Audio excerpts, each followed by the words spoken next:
but behind the head, because then you don't see it. You don't see the hand change. Okay, I'll call it because you clearly don't know what you're doing. All right, 1, 2, 3, shoot. 1, 2, 3, shoot. 1, 2, 3, shoot. Yo, let's go. Right, motherfucker. I get the front seat. Yeah, you'll do it. You'll do it. Right. All right, I'll do it. Mm-hmm. All right, here we go. And here we are making video 2 of the Alinea lore deep dive. Welcome back. If you watched the first one, thank you so much for showing up for the second one. And if you didn't, there's probably going to be a link somewhere in the top right corner, usually on YouTube, with the little cards and how they slide in. You can go watch it there. Today we're starting with Truth to Form, and we're going to pick it up from there. But before we do, I had a little piece of lore from a producer standpoint that I wanted to mention. In between the songs, it's not absolute silence. It's actually sub-rumble. And if you're listening with headphones or some kind of nice stereo system, there's actually like 100-ish hertz sub-rumble going on. That is a callback to the sounds of the space station from the Excipio album. I didn't even know that. Tying in a little bit more, dude. Yeah, I was wondering if you knew that. No, I had no idea of that, actually. That's kind of nuts. Yeah, it's kind of fun because it's a sci-fi album again, right? I get to kind of add these little flavors of effects. I didn't go full ham and do like Foley work, but I did want to add that little sub-rumble in the appropriate areas, which did really well for Pillars of Creation, if you go back and listen to that. So, okay, do you want to say anything before we get started? Well, no, basically what you said, which was hell yeah for hanging out for part 2. We originally wanted it to be 1 video, but it's 2 videos. So as is tradition, let me light my stick of incense here. Yeah, I think last time you didn't even have a lighter.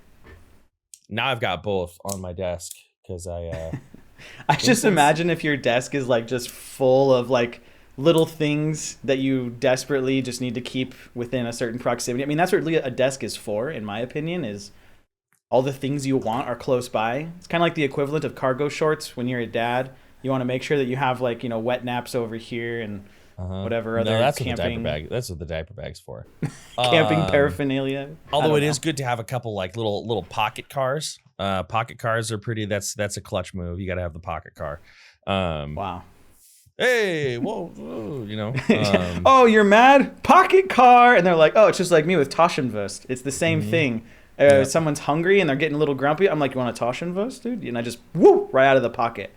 Yeah. Also, for people who aren't in the circle and don't speak German, that means pocket sausage. And when you just say to someone, would you like a pocket sausage? They look at you with that eye that you absolutely know they're looking at you with. And then you show them a completely retail ready, still in the plastic, not expired. Yep. Bratwurst, and they can eat it. Nothing okay, like a quick here we go. Taschenwurst, Ein bisschen Taschenwurst für dich. Okay, so let's get going. This is Truth to Form. Here we go. There's a lot, yeah.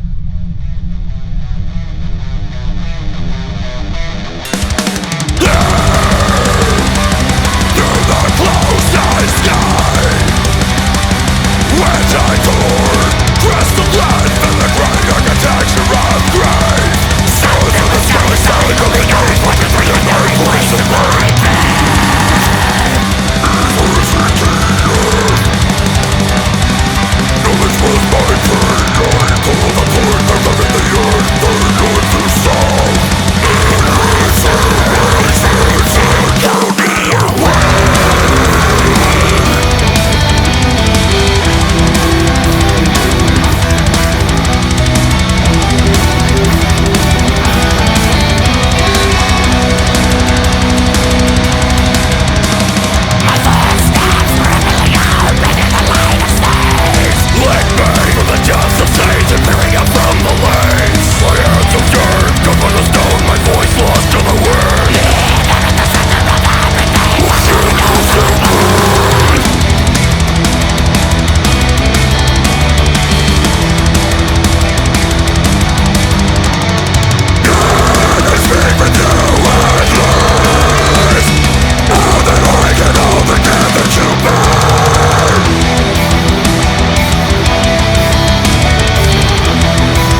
Okay. We'll pause it right there. Oh yeah. On the growing transition. Yeah. Dude, this song is very much like this album's the Killiagon to me. To me it's like yes, the middle point. It's more the middle, because here's the thing, there's 8 tracks and that was track 5, but it really feels like if there had to be a middle of the record, track 5 is that. Yeah, I agree. That's my feeling. I agree. 5, 6, 7, I'm gonna 8. send my notes here. 5, 6, 7, 8. 1, 2, 3, 4. It's kind of. It's like, you know. Yeah, it kind of exists in that little middle. Can you tell I was the bad thumb at thing math? is adorable. Yeah, dude. Is that how you teach your son as well how to count? Hopefully not. Hopefully my in the future when Evan's 37, he's not like 7, 8, 11. You could do it with sign language. You could just get him all of these, do all there of the pinches. Yeah. Powerful websites you should know about, part 35 or whatever. Part 30. Oh my gosh, dude, that guy. Hi, ever see that guy? Dude, websites you should know about part. I think he's on like the 600s now. I don't know. I don't have TikTok. I don't see that shit anymore. Yeah. Okay, let's jump into these lyrics here. First thing that comes to mind about this song that jumped out at me more so than being just curious about the written lyrics is that, have we mentioned in the previous video, I don't remember, it was like a 2-hour video, but have we mentioned that Alex does vocals on this album? I don't think we've mentioned it in this lore series yet.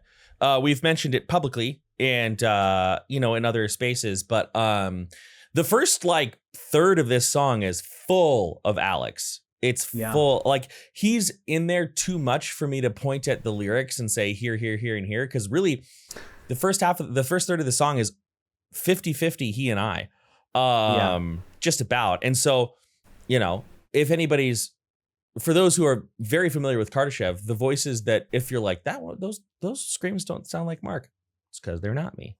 They're homeboy Alex. I remember he had mentioned wanting to do vocals.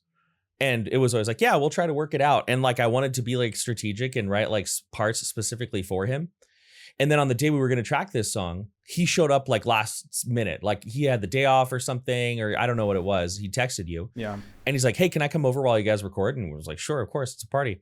And then it was like, fuck it, dude. You want to do it now? Like, yeah, get in the booth, dude. And we like, I'm like, you're gonna have to hear me like warm up. And then you like gave him pointers. Did you give him some pointers before he did his performances? Yeah, during mostly.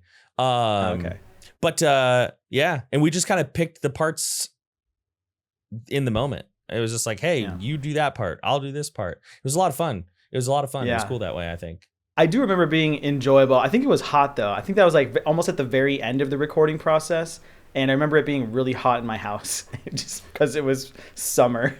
Well, yeah, I think we recorded this album in July, August. For you, yeah, we did book for me a couple of weeks. Yeah, a couple of weeks. I mean, for me, just to go on the record, this album was in recording for like 3 years. So for Mark, he helps over those 3 years, but then his recording takes place over a very short period of time because it's all well thought out beforehand. Whereas demoing for me is like, this idea maybe. I'm glad that you mentioned that because I also wanted to mention to anybody who listens to our discography that there are other moments in our records where it's not just Mark's singing. Of all of the instruments and all of the stacked things that exist in our music, vocals are the one thing that we've brought other people in to like guest on as far back as Excipio, where Matt Turkington does this like, like he just does like this like we should have mixed that further forward in the Yeah, we should have put it more forward because it was like a nice like kind of like power metal yell in the background there during like the potentiality breakdown. You can listen. You can listen if you can hear it if you squint. You can hear it if you squint your ears a little bit. You can hear it better. We had him. We had Patterson on The Bearing of Shadows. We had Jim on Peripety. Aaron, we had, this album. Oh, you know what? We had Christoph on saxophone. So we did get an actual non-voice guest. And we had Homie on Duduk. Oh yeah, and we had piano. Pavel, he was on the Duduk for this album. That's true. Thank you for remembering Chris that. Chris on piano in some spots. Chris did piano. Yeah, you know what? I was being a little short-sighted when I prefaced this moment. You just forgot. I did too. I was that's exactly right. We've had so many awesome musical collaborators and oftentimes we just find them from our community. So thank you guys all so much for wanting to participate with us. Maya full on wrote a song, basically. That's true. Yeah, You know? our every album except Alinea had the same engineer. His name's Maya Lejuanes, and he actually wrote a hidden track for us on the CD version of Excipio. Mm-hmm. It's like a hidden track at the end. We thought that was kind of fun because other bands did it, and we were like, yeah, we could do that too. Nobody knows about it but us, but that's okay. And Mark forgot about it. Yeah. Well, when's the last time I've popped a CD in? Exactly. You know, Yeah, but I it's get you. there. It is there. I got a there, CD yeah. player in the car. Yeah, maybe. Who knows? Okay, so yeah, shout out to Alex doing vocals in here, stacked throughout. He's on a couple of songs, not just this one. But I want to get into the lyrics a little bit here. Previously, I kind of was like just listening actively and finding moments that I could call back myself. But a lot of these lyrics feel like callbacks. I've got a whole list of them here. And the first one I actually didn't write down, but it is the third or fourth line. Through the closed-eye sky, which I tore, crystalline filigree architecture of grief. Sun, zealous sky, sidling earth, 1, 2, 3, 8, 9, place of my birth. But you say crystalline filigree, and that is a direct reference to, I want to say it's an Excipio track. Correct me if I'm wrong. I don't know if you remember the track, but where's the link there in the lore? So pretty much every I'm looking for one spot. Okay. Yeah. So pretty much everything in the first three stanzas is a callback. So there, through the closed eye sky, is the throwback to Behind Leaves and Vines. There in the closed eye sky, I saw the clouds part to reveal her. She drank the moon from.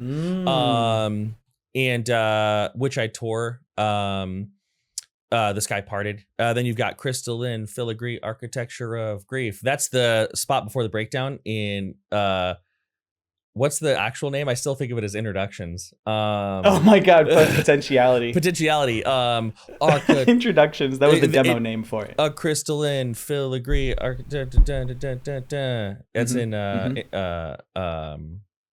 you just said it. What's it called?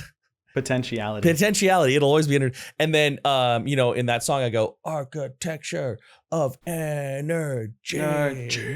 So, and that's where Matt Turkington picks up. Sun, zealous sky, sidling earth. That's from the song I just did the kitchen cover for. Cliffs and Chasms. Oh, is that Behind Leaves and Vines? That's Cliffs and Chasms. Beside Cliffs and Chasms. Yeah. 1, 2, 3, 8, 9. Place of my birth. Is also Cliffs and Chasms. And so with the first couple stanzas of this lyric, I'm really rehashing the old albums. I'm telling pretty much the whole Kardashev lore in the first. It wasn't enough. Knowledge was my prey. That's a reference to Beyond Sun and Moon, where he leaves. And he doesn't say like use hunting stuff, but I saw shadow my law, away with your journey. My thoughts swell with the sun as I enter the room of birth. He's talking about like leaving. There's a spot that's a more direct callback. I can't remember. And then you've got I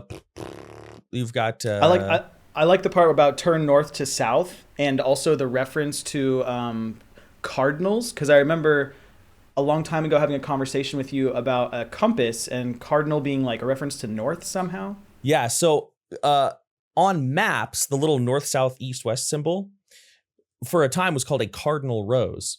And back before I knew about the word liminal, I wanted to talk about being like at a converging space, in a space between all spaces. And so, symbolically, you could say you're in the center of a cardinal rose. Like I'm not north, south, east, or west. I'm in the middle. And so in Beside Cliffs and Chasms, there's a spot where Kent says, I have it here. He's on this planet that's so big, it looks entirely flat.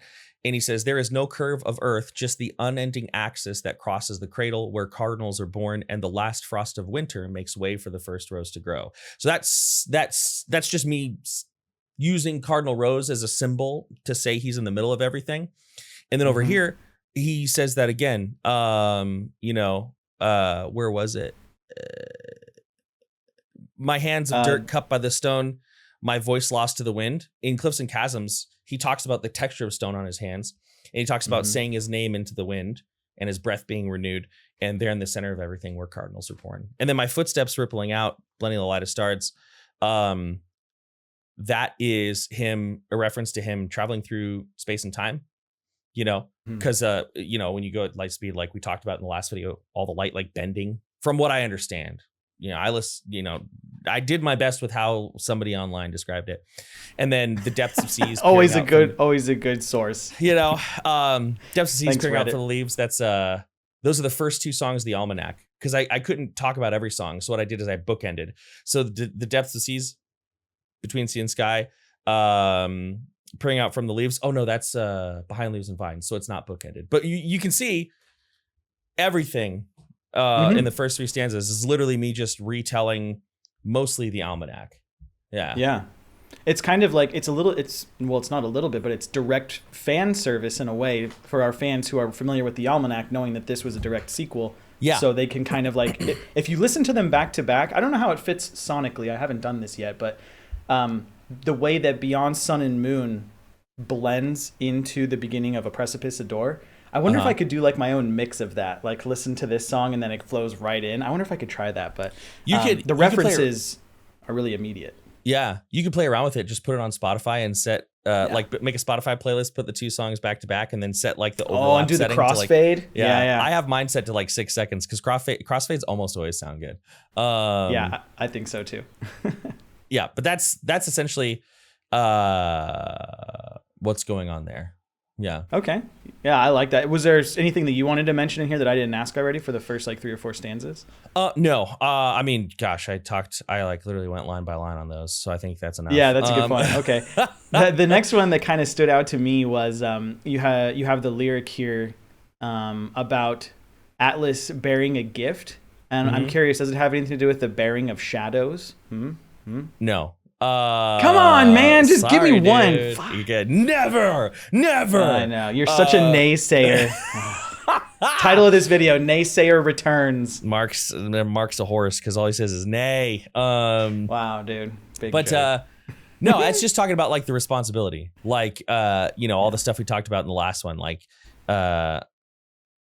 Sky Brother sees it as a blessing and Kent sees it as a curse, and it's like this far and Sky Brother is still stuck in his ideals, still stuck in him being like, you're gonna grow up to be a lawyer mindset. You know what I'm saying?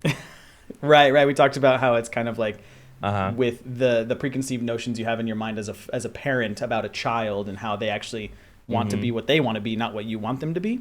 Yeah. Which is funny because somebody in our Discord, I think I mentioned this last time, but somebody in our Discord said, the more I read the lyrics of Alinea, the more I really don't like Kent. Yeah. I thought that was hilarious, dude. I was like, dang, dude, they went deep. Yeah. That's really and cool. That's a totally understandable like take. Yeah, exactly. And I think it's, in a way, I'm kind of glad that they feel that because, what's the phrase? The road to hell is paved in good intentions. Like, I don't even think in this album, Kent would know that he's being a selfish asshole. He wouldn't be aware of it because he's so blind by his own ideals and hoping that his ideals can heal his pain. He's so stuck in that. So he's not trying to be a piece of shit, but he kind of is, So if that's that fan's takeaway, I don't dispute that at all. Yeah, I thought that was kind of a nice deep cut because rarely do I spend time hyper analyzing lyrics or narrative for that matter. I mean, we talk about video games all the time, but that doesn't mean I'm playing like narrative driven games. Oftentimes they're like sandbox or FPS or whatever. But part of whatever my interests are in life is that I don't look that deep into characters often. So when people are saying like, oh, in this movie, this guy's got plot armor or this or that, I'm always just like, I just thought it was an okay movie. Like I didn't really like worry about what each of the characters' intents were or whether or not I could cast judgment on them for their decision making. But it's cool to kind of see fans taking an opinion on that, to hear you sort of lend your own observation now retrospectively onto the way that you've portrayed them. That's kind of neat. I like this a lot. This is really eye-opening to the depth of the narrative that I kind of take for granted because it's not my quote-unquote job in the band, Sure. Yeah. It's really awesome. I have got another one here. I'm curious about what your inspiration was for the line, empty is love as its seed. Yeah, so empty is, I'm trying to find that on my I'll find it for you font here. is really small. Like I can hear where it happens in the song, Algorithm. Yeah, empty is. So this is I'm gonna try to keep myself from going off on too strong of a philosophical tangent. But one thing that I have always found, maybe not always, but in the past 3 to 5 years, I have found interesting is like the differences and overlaps between religion, spirituality, and like atheism or secularism, and how none of them, in my opinion, do the job they're trying to do super well by themselves. And so basically in this song, like, and I didn't write it this way intentionally, but I was thinking a lot about these concepts when I was writing this album. So when I look back, I'm like, oh, that's totally what this is about. I didn't realize it. You have, Kent, who in his past was all science, all logic, all reason. And so that's why he was just like, these people who he was with and he loved and he built bonds with, he was like, well, done here, deuces. Right. And then he leaves with, and he doesn't, he writes that letter to his mom. That's about it. Right. And then you have Atlas, who has literally not been alive long enough to form, like these pathways of logic and reasoning. And it's a tricky conversation to have because oftentimes when you have it, it sounds like you're saying one thing is bad, and you're not at all. You're just saying that none of them offer the full picture in any specific, or in a way that is as helpful as they try to be. And so you have, obviously this is a bit of a false dichotomy I'm building with the story here, but you have, you have, what am I trying to say? You have Kent, who lived the majority of his life purely by logic and reason and science and learning facts and like textbook, like wisdom versus intellect in Dungeons and Dragons, right? He was a pure intellect build. And then he eventually came to the point where he's like, oh, wow, I like need community and I need feeling and I need meaning and I need emotion. And even if those things can't be measured, like I can't deny that I need them. And then he goes to this extreme of like, fix my problems, Atlas. And then, Atlas has really no strong foundation of logic or reasoning. And so he goes to an extreme of the opposite, or a different, I should say, type of extreme where he's just like, no, thanks. And shut down. I don't think that always happens in real life, but I was thinking a lot about that at the time about, how you can take religion and spirituality and actually separate them pretty effectively, but they're still not quite enough on their own to do what people need them to do. And so I think that kind of made its way into this song, this album, but especially this song. I think this is a really succinct kind of one-liner that can encompass a lot of different subjects. One of them is like politics comes to mind, right? Empty is everything without love as its seed. If you've been fortunate enough to receive love in your life, or to have it nurtured into you, whether it's nature or nurture, I'm not going to get into. I think would be a nurture thing, but it's almost like you're less cold. And the funny thing is, between these two characters, the quote unquote robot is the warmer one. In this sort of like storytelling, is it's like Kent only found out about his issues once he experienced the isolation, once he saw everything that he didn't really value, but in retrospect he realized added a ton of value to his life, which was Dr. Bell and maybe like the characters that he would have seen on the space station. Who knows how many he interacted with. And then he goes through the story of the almanac, and he's kind of way more alone. Like, you can have the most incredible experience of your life, something just earth-shattering. But if you don't have someone there to share it with, is it really as earth-shattering as it has the potential to be? And I think there's a lot of value in that. So in a way, just by being in maybe Atlas's presence and having this philosophical life meaning sort of conversation that is the story of Alinea, he's feeling something deeper than he ever has through however long it took him to experience life in the universe through the almanac. I think that's really awesome. Yeah, I like that line a lot. It's good insight. Very good insight. Yeah, it's fun to think about. The other one I have here is you made a hyper sci-fi reference. You said New Earth. Yeah. And I'm curious, is that like a syllabic tool that you wanted to use, or did you really want to instill sci-fi-ism, or where did that come from? Because as far as I know, this is the first time you've referenced it. So to be honest, I don't really love calling it New Earth. I think that's like super on the nose. But I did that purposefully so that anybody reading the lyrics, if they haven't picked it up yet, because I do tend to write a little too cryptically, it could be like a way to be like, this is what's happening, New Earth, and they'll be like, oh, New Earth, and then they can go back and well, this is what's going on. So it's just a little bit of a like very blatant exposition to hopefully, if I have not told the story effectively yet, it can maybe rise to the surface a little bit. That's the whole thought process behind New Earth. That's the whole I love thing. that. It's like when you enter a town in an RPG and it's like, hey, you can finish this quest here, and you're like, oh shit, tight. I didn't even think I had that. That was great. Yeah, Just a little reminder.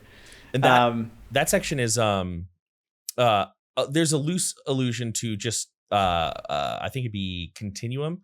But you were made to be their eyes and see. That's basically, they made him to humans made them, Atlas, to blast across the universe because they would never be able to get there, light speed and all this. Right. That's really the only like callback in that. Other than that stanza I feel is pretty straightforward. Okay, yeah, no, I think so too. I mean, this story is probably one of the more literal ones that you've had to write because it's a dialogue. So like, although they can speak using linguistic devices like metaphors and similes and stuff, you really are having a conversation between two things, one of which has like, in a way, like the sort of social capacity of like an infant. Like they're learning words as they're hearing them, as they're getting them. So it's neat to see how you had to sort of play to that setting, and you had to kind of modify it. I know oftentimes when I'm in the studio with you, you'll have a line that's hummed, and you'll know it's like, okay, it's gonna have like these number of syllables here, and then a rest, and then this syllable, and you have like these patterns pre-developed in your mind based on what the music is doing, and then you take the patterns, this like raw data, and then you take the story you're trying to tell, and somehow you smush words out of those syllabic forms, and it's fun to read and be like, oh shit. It's like ad-libs in a weird way, but with syllables and patterns. That's kind of neat. And you've also seen that it can be frustrating. I'll be like, God damn it. I've been there. I got to figure out a way to say this cool in 4 fucking syllables. But I always go melody first. People who write lyrics before, like, as the first part of the song, like, I'm convinced they're like chaotic. That's their alignment. Not chaotic, neutral, evil, good, just chaotic, double chaotic. Yep. They don't give a heck. And maybe there's a tell in that. In the previous video, I gave you a huge shout out for having this skill of knowing when to shut the fuck up. And maybe it's because you have this sort of process, this intentionality behind what you're doing. Whereas the chaotic aligned vocalists, they wind up being in like a very specific genre of metal bands because they just need to show off the whole time in the song. Maybe you can say you can say deathcore. It's fine. They wind up being in deathcore bands because they just want to masturbate all over the song. And you know what? The thing is, people avoid saying that because they think it's an insult, but I don't think it is. Like, that's what deathcore is for vocal exposition. Just like neoclassical was for Yngwie Malmsteen and Sebastian Bach to shred. That's what that was there for. You know what I mean? It's one of those you're in the wrong store situations. Well, I don't like deathcore because it's just vocal acrobatics. All right, well, leave the store, go somewhere else. Go somewhere else, dude. I don't think I don't think you have to avoid saying that at all. That's just fact as far as I'm concerned. All right, well then I won't hold my tongue anymore. I just want to give you a quick shout out. It wasn't until after this album was recorded and released that you actually got to meet this person in real life and share some kind of experience with them. But when you sing "So They Can Live On," oh yeah, so they can live on, it sounds exactly like Spencer Sotelo. It sounds, the execution, the delivery, the melody, the tonality of what you sang.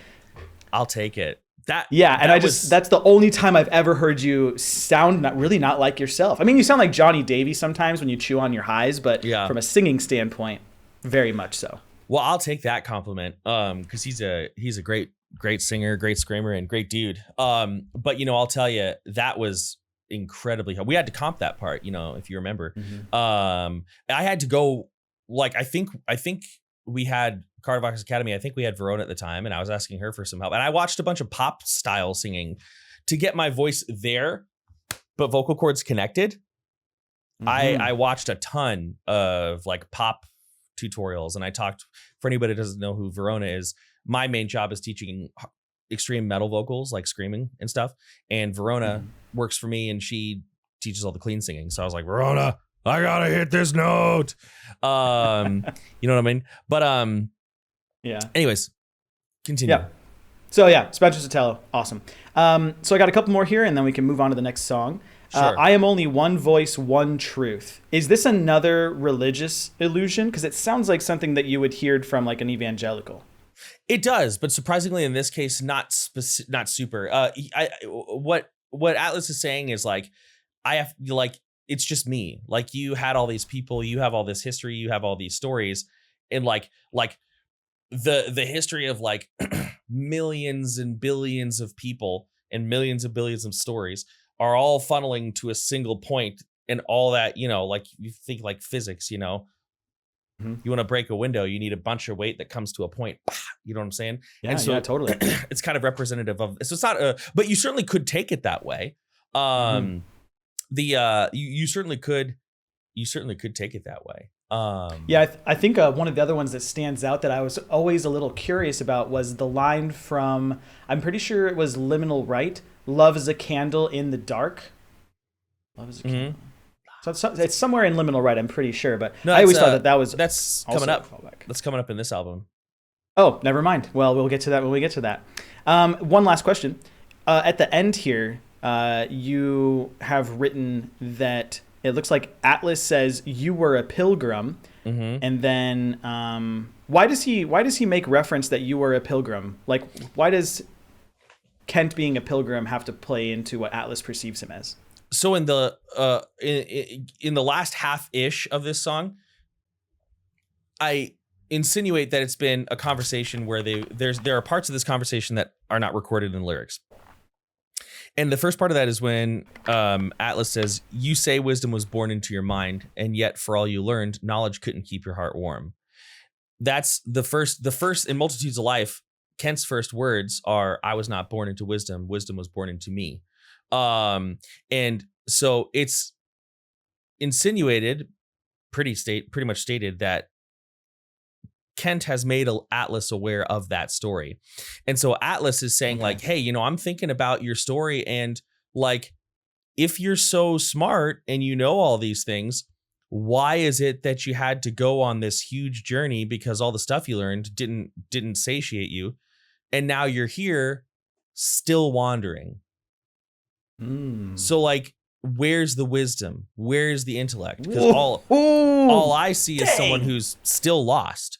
And so this is where Atlas starts to get a little bit like radical, He says, from you I've learned, like, that's a very cemented statement. Like, he's saying, okay, here's my takeaway. My takeaway is that in truth, beauty is the shadow of regret, right? Because every time you tell me something beautiful, there's also wars. There's also oppression. There's also disease. And so if you think about, I wrote that very specifically because the real thing is not the shadow, right? Yeah, we get beauty, which is fleeting, but regret, that's the physical form, right? So from what I've learned is that ultimately existence sucks. Does beauty exist? Sure. But is it worth it? No. And if I become more of me, which is talking about the self-replication, then on their shoulders, pain and fear are set. He's like, because existence ultimately is suffering, if I make more people, I am forcing suffering upon them. And, then it goes even farther. He's like, you were a pilgrim, and Kent acknowledges like, yeah, I'm still learning, I'm still traveling. And this is where their paths sort of diverge again. And you can see that their philosophies have split, right? Mm-hmm. Atlas says there is no meaning, right? And Kent says there is meaning. There's got to be. I just don't know what it is yet. And if you think about it, they've flipped sides. Yep. Yeah. They've flipped sides, right? Atlas is now staunch logic reason. He's basically a Vulcan now, right? All logic, all reason, all facts. Like Atlas has now gone to become like the insufferable sides of Reddit, where people like just they go way too hard into like all that mess. And Kent has basically left all that behind. He's like, okay, knowledge, okay, whatever. I need meaning. I need culture. I need people. I need community. I need third spaces. I need shared stories, whether or not they're myth. There's this study that was done. I've only heard about it. I have not read it myself, but it's a big anthropological study that was done that cultures less than 150 people, small tribes less than 150 people, can survive on gossip alone. But then once you get more than 150 people, you need shared myth, whether or not that myth is based in fact or not. Like almost all the time, the culture is going to grow. You need some sort of shared narrative, whether or not it's like spiritual, or whether it's not like everybody's talking about somebody who really existed 3 generations ago, but he's a little bit, stories are a little bit overblown, whatever. Yeah. And so at the end you have, I think this is the first time, unless there's something I referenced in the last video, where Kent really realizes I lost Atlas. And he's screaming Atlas, Atlas, And then the Alaneo part is, it doesn't translate super well. But Evoe undare ve'ana is, Evoe is again, I gotta look it up. It's like Evoe is like to be, undare is like meaning or purpose, and then ve'ana is to know. But that break makes it small or humble or unsure. And then the double A holding the vowel at the end turns it into a suggestion. So ve'ana, no, ve'ana, don't you know? So evoe undare ve'ana, like, shouldn't there be meaning? Yeah. But it's another language, so it doesn't translate. And then I'm not going to look that one up because it's just a lot to translate. But it basically means like, I can't find it. Shouldn't meaning exist? I can't find it. I can't find any. And so it's like, yeah, this is where like things really take a dark turn. Things really take a dark turn after this. Atlas has like lost confidence in this person who kind of set themselves up to be like all knowing and have like all this breadth of experience to just instill upon this newborn, if you will. Yeah. And now, just for storytelling's sake, it's almost like Atlas is growing as rapidly as Kent originally did, but now he's learning about this possible duality of life and having purpose, but it ultimately being meaningless. Which, when you were explaining that story, the first story that came to mind for me was The Fifth Element, when Lilu at the end is like in Corbin Dallas's arms. And he's like, you have to save us. And she's like, why? There's still war. There's still hate. There's still like, why am I saving it? And then he's like, because I love you, right? And like, love saves the day. But still, the point is, she's having this refusal to the call, even though she's fully capable of letting the good things still continue in light of the bad, which her perspective is the good will never be enough to beat out the bad. So. Sure. Yeah, I totally forgot about that scene, but I think that is a really good parallel. That makes a lot of sense to me for sure. What a good movie too. What a great movie. So good. I love that movie. Make more movies. All right, you want to jump into the next one, or do you have any final thoughts for this song? No, let's go into the next one. I gotta pee though, as is my it's break time. As is my way. I'll be back in like 2 seconds. I'm going to take this time to thank you guys for being here and watching these lore deep dives. We have tried to do this for every single one of our albums that we have. And for those of you who are about to tell me that we're missing one of the songs off of Liminal Right, I know we have. Mark and I will have to schedule a call to just kind of knock that one out for you. But I really appreciate the appreciation that you guys have shown in the community to tell us that it's not just about the blind consumption of our product, right? I think sometimes I get too wrapped up in the sort of capitalism and the corporatization of what music is for many. And that is that when a new album comes out, you listen to it one time, form an opinion, and unless it's wildly novel, we don't really share it with anyone. We just kind of consume it and move on with life because it can feel like it's as available as water coming out of your sink. So why bother spending the time to think about it being bigger than that when, in fact, there's so much more that goes into it. So thank you for spending the time with us to be a part of this journey of making Kardashev lore videos. It's really meaningful.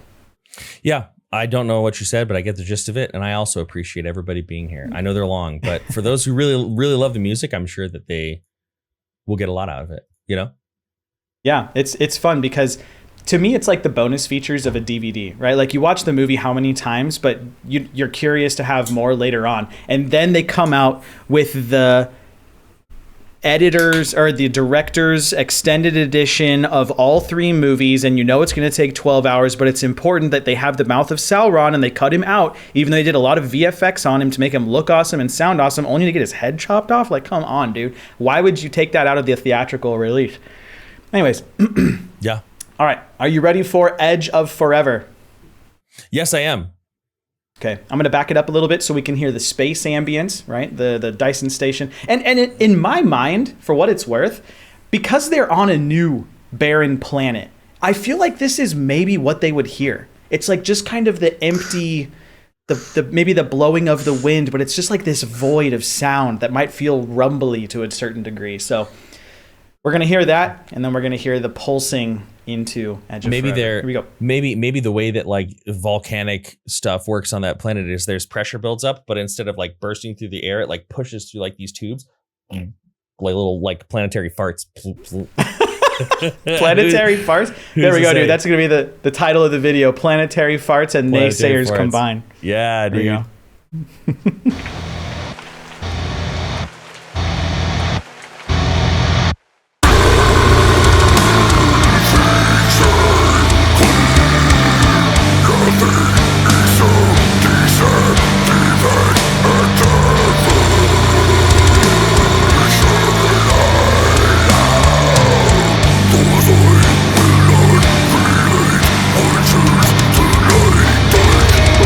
Never again say to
Heavy.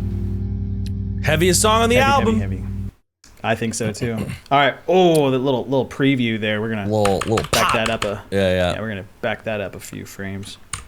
Oh, Dude, what a bop. What a bop. I want to start off by saying I love the continued diversity of vocal styles that you deliver on this song, but this whole album. Thanks, man. Many of the comments we have across the internet talk about how you continue to prove your quote-unquote goatness because of the techniques and the stylisms that you bring to the table on newer albums. So huge shout out. Great job. well, thanks everybody. Appreciate it. Mm-hmm. I do try to push myself with each album, and then I regret doing so. So I'm glad it lands well, because I can guarantee in some of these songs, if we had to perform, I'd be like, yeesh. Yeah. Woo. Yeah. I'd have to do a lot of training. But yeah. Thanks, everybody. Yeah. The first thing that I kind of want to start with on my notes, which I'm going to send to you right now in case you want to think about them early, is that for those of you that don't know, this is a Sean song. Sean originally composed this song and provided it to the rest of us and said, hey, I wrote this song a while back and maybe we can use it, so here it is. And for those of you who are Enlisted Travelers, you can go listen to that demo right now on the ETP dashboard. But the melodies that you hear in the rhythm work, the drums that you hear are really close to his original composition. However, part of my and Alex and Mark's process is retooling and reworking the composition for our needs. So we even lowered what Sean wrote in pitch so it would fit Mark's voice better. Otherwise, you'd be singing up like 3 steps almost, 3 whole steps higher. So that's kind of just some fun little trivia for you. Dude, sometimes I hear like other people and like in an entire album, they don't have to go past like, a G sharp. And I'm like, oh, you lucky bastards. Well, don't worry. Next album, we're going right back to our roots. Progression Part 2 Electric Boogaloo, dude. You're not going to have to sing a second. There you go. I love to hear it. You'd love to hear it. Okay, so at the beginning of this song, it is all being spoken as indicated by the 3 dots. It is all being spoken by Atlas. Yep. But there's one really specific spot that I want to shout out because it seems pretty obvious to me, and that is right here. Never again say to me that you were born into wisdom, veed quarne corpeon. Is this a slight? Is Atlas saying, you fucking flesh creature? Is that what he's saying? It is. Good job. Yeah. It's so hard, dude. You absolutely nailed. Good job. Yeah. So essentially, the first time that line is said is in Beyond Sun and Moon. Vead quarne corpeon. But it's conjugated differently. Okay. Corpeon. It's hard to say because it's an alien language. You got to do like the slight French, like rose, corpa, cor. I can't even do it. Corpa is corpse or meat or body or flesh. Right. Corpayon is his or her, but again, they don't have gender, so like specific individual. And then corpayen is your, like you specifically.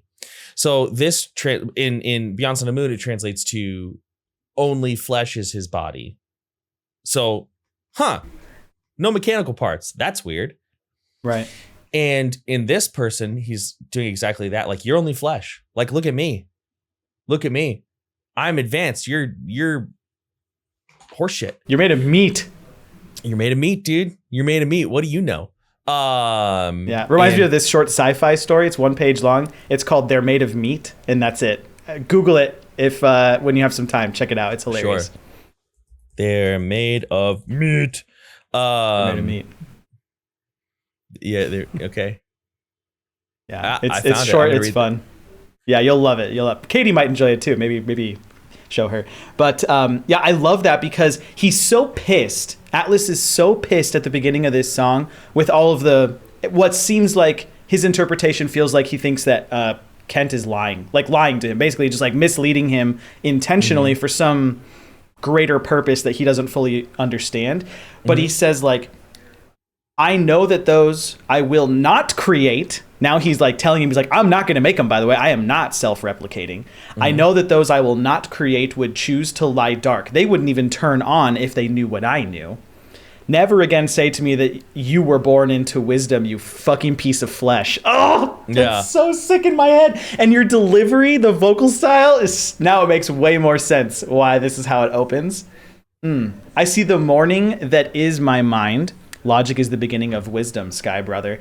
And he's like, no, man, I think I'm actually smarter than you right now, which is such a moment that teenagers go through, right? When their parents are like, you've got to go to college. And they're like, I know more than you. You don't know the real world. I live in the real, I work at pizza all day, or whatever. Well, it's like, and again, like this is another space where I see myself unintentionally coloring the album with all of the things I was thinking about at the time. And this is just extremism at its finest. And you can see it in anything, dude. This is somebody being like, oh,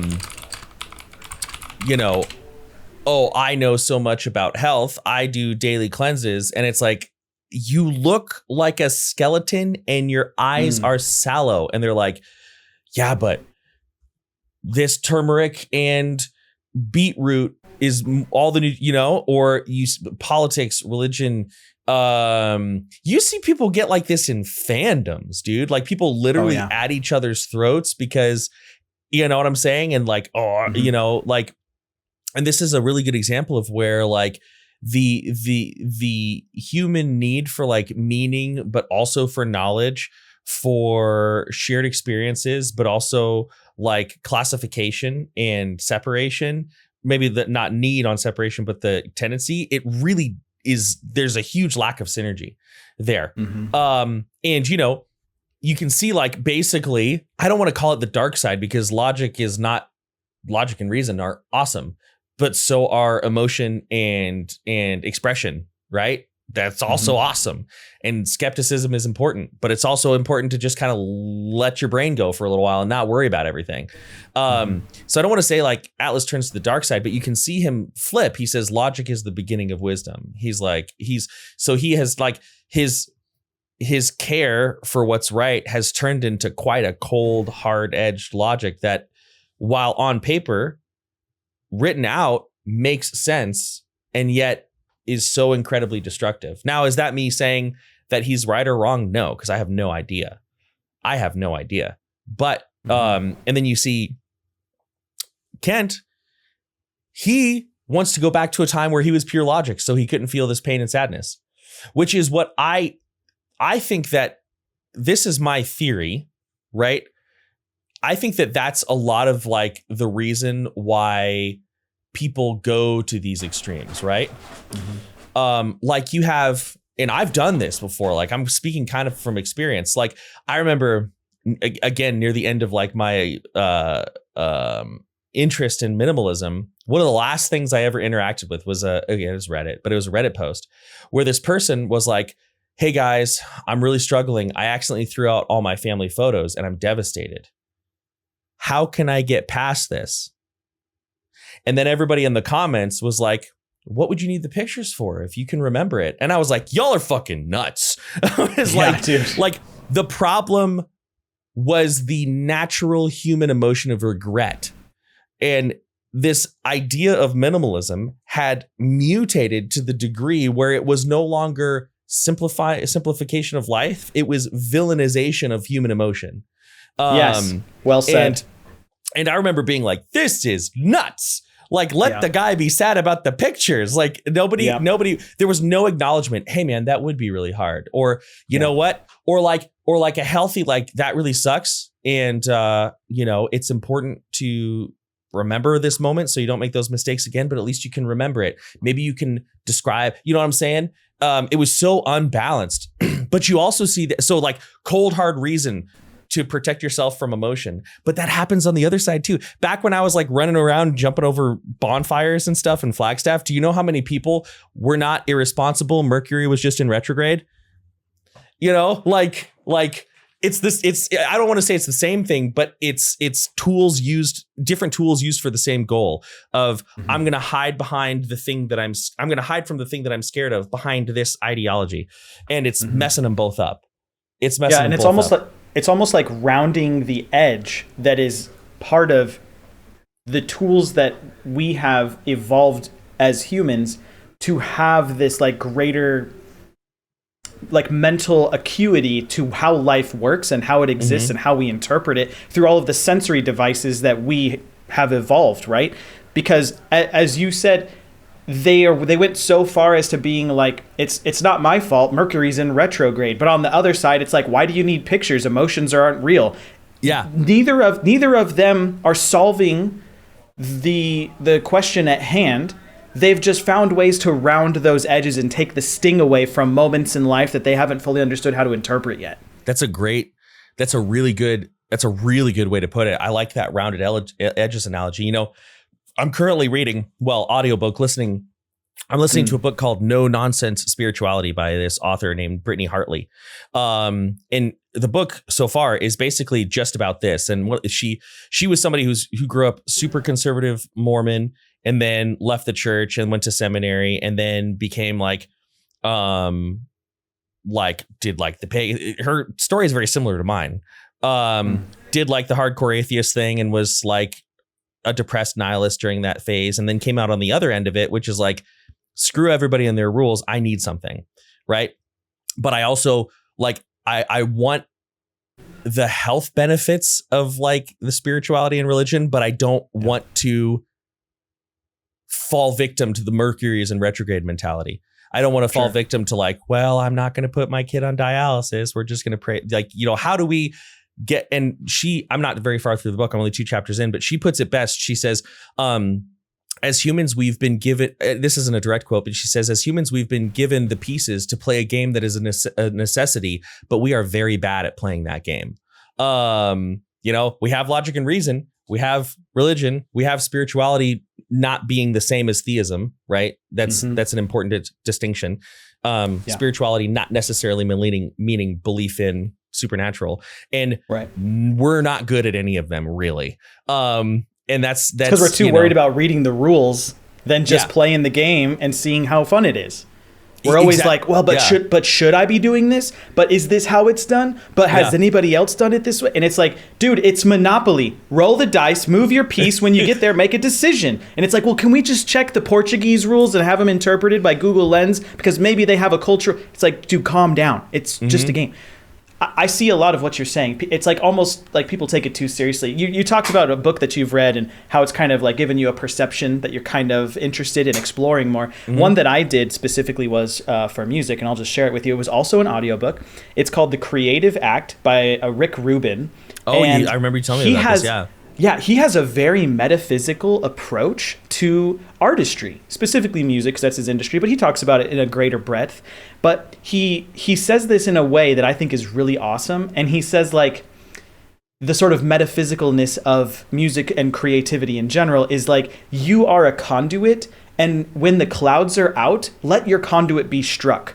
Seize the feelings you have to create and manifest and pursue an idea, albeit good or bad is irrelevant. It is almost like your spiritual, or as you said, a tool that we have to see it come to life and then decide if we want to, you know, whatever with it. I think there's this beautiful interpretation of spirituality through the way he describes it, but also like metaphysical. And that was the first thing I thought of when you were mentioning the dissociation from theism to spirituality. Yeah. It's really a nice perspective. And it makes a lot of sense too. And in you know, it's kind of like I told you last time, like, you know, like when we were in Cologne and we went to the cathedral and like I lit the candle and I kneeled down and I did the prayer thing. Mark 6 years ago would have been so confused. He would have been like, but you don't believe God is real. So why'd you do that? And Mark of nowadays is like, what does the realness have to do with anything? The realness is the least important part, or to me, it's the least interesting part. So you can find yourself in a place where you can have all the tools and get all the benefits, but not fall into the traps. You know what I'm saying? So sure, fall into the marketing, maybe. Like you can enjoy the story without having to like fall into the marketing of why the story is. Yeah, like you can have fun pretending you see the faces in the dark without actually being afraid of them. You know what I'm saying? So it's kind of like it's like well, anyway, I'm getting us really off topic, but it's an interesting thing that I think about a lot. And that's kind of like what's gone haywire here at this point in the album. Ideals have gotten extreme. Important questions have turned into dogma, and now they're both losing minds. You know? Yeah, and now they're just yelling. I'm gonna say yelling. I don't know if they're yelling, but maybe they are. They're yelling at each other for the sake of yelling. I imagine them yelling. I imagine them yelling in my head. Oh, dude, so the vocal. It's a scream fest. They're like in each other's faces. Yeah, that's how I imagine it anyway. So this is interesting. I've told you before, like comparisons to your vocal style with like Spencer Sotelo and like Johnny Davey and stuff. But in this one here, I would like to play for you the thing that I most associate with your vocal delivery. Okay, sure. Of the first stanza. And I'll do some editing to make sure it makes sense for the viewers. But the song is "The Weak-Willed" by All That Remains, and you are just. I feel like this is what you conjured when you recorded that. So I'm gonna play it now. Cool.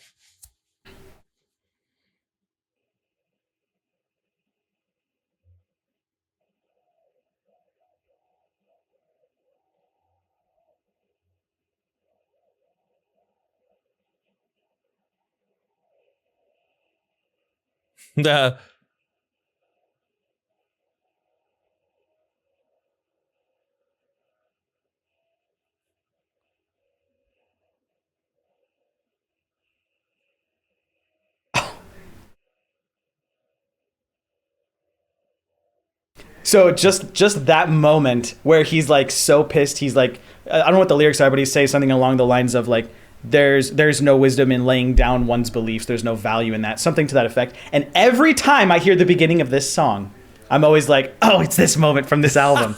Crazy. Song came out in 2006. It's almost 20 years old right now. That opening riff, that's really cool. That's really cool. I've never really listened to All That Remains. I don't know. It's one of those bands where you don't really know why. It just never came across your radar. I think I've reacted to maybe 2 songs on the channel or something. Yeah. I'll send you this track. Just give it a listen when you're taking a poop or something. I think you'll dig it.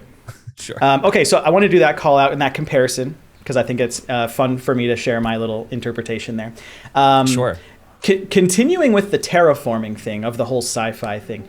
Yeah. There's a lyric here that I've written down. It says, "From every word that you say, a forest has grown, canyons have been carved." Again, fan service back to the almanac. But also, I think it's reunion when he says, now... the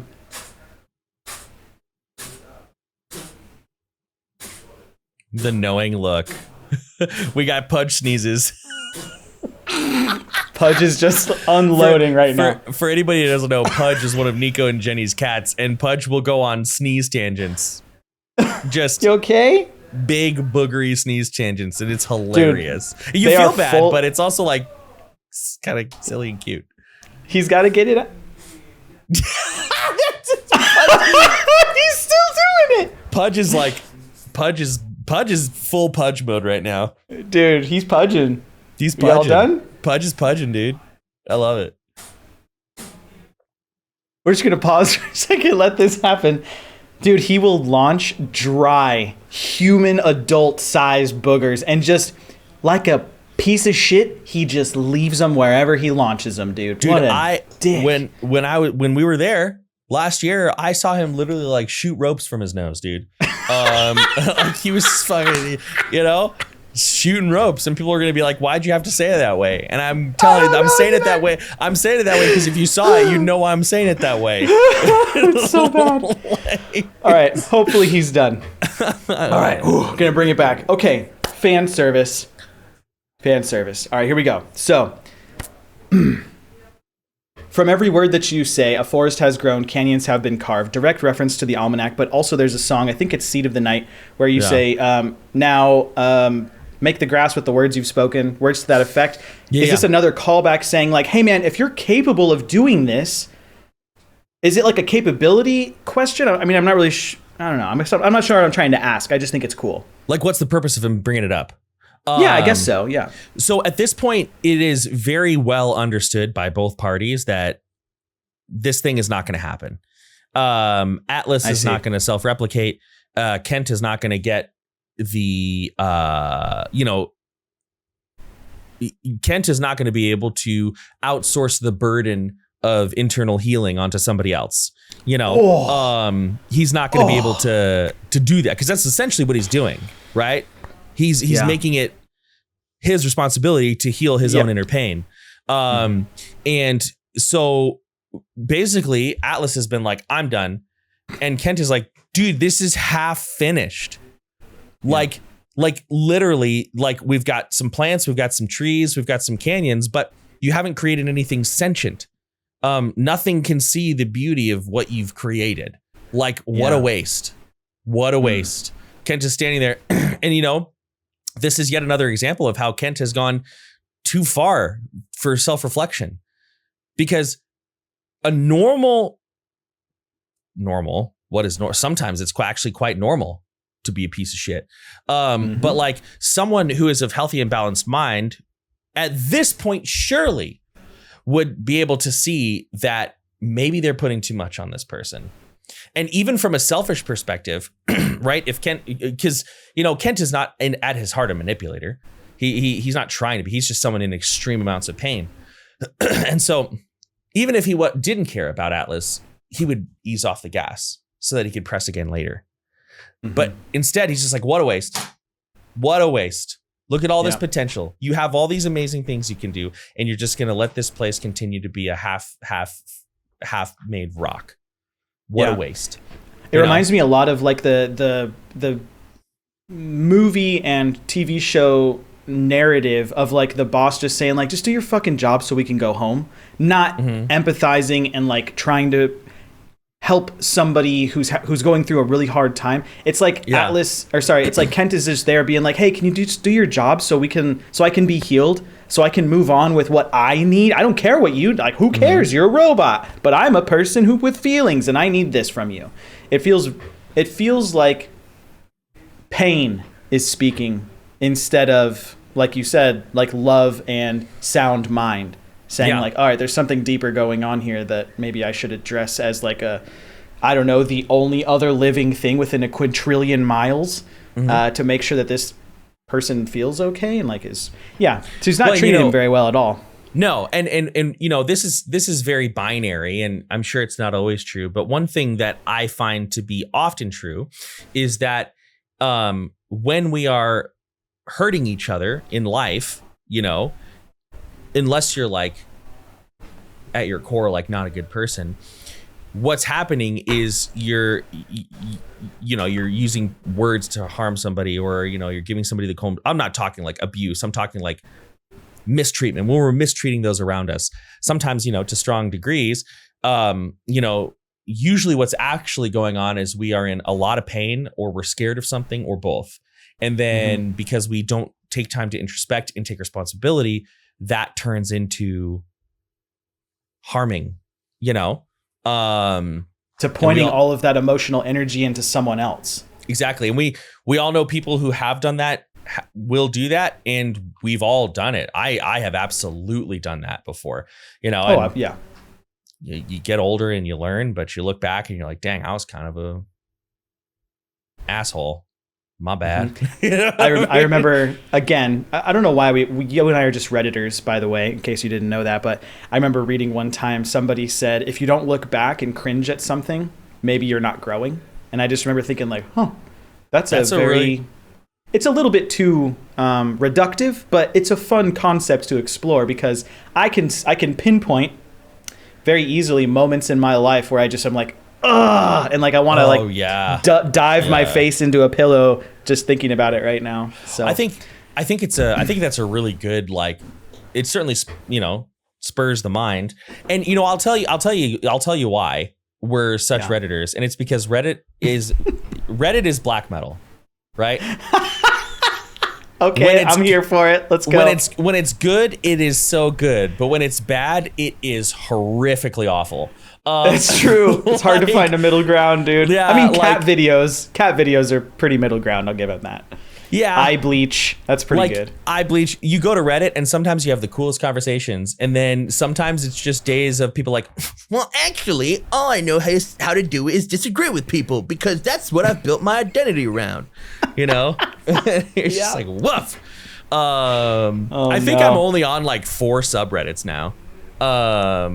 You know, but so would it be, you know? Yeah, I think it's nice occasionally to do spring cleaning and just just unfollow all of my subreddits and then like go through and just, what are my current interests? Oh, I like this game. I like this kind of music. I like this new artist, and I just kind of refined all of those. Oh. It is kind of nice. Someday I'm gonna do the ultimate deep clean. I'm just gonna disappear, dude. I'm telling you. Disappear into the forest. Yeah, you know, obviously my immediate family and like my close friends, but like.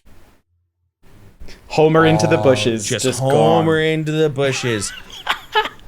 Like, that the feeling I get from someday thinking about deleting all my social media and no longer having a presence on the internet is the same feeling as when you're overstimulated and you put on the brown noise. Just that ultimate peace. Yeah, it's gonna be great. I hope you get that soon. I hope you get that when you're ready for it. Oh, I won't get it soon, but I will get it someday. Mark my words. I want to get it soon enough to where I can enjoy some life. You know, I want to be at like a 90 and I'm like, yay! You know, like. Oh, so basically the current retirement methodology of life. Okay, got it. There you go. Welcome to 70.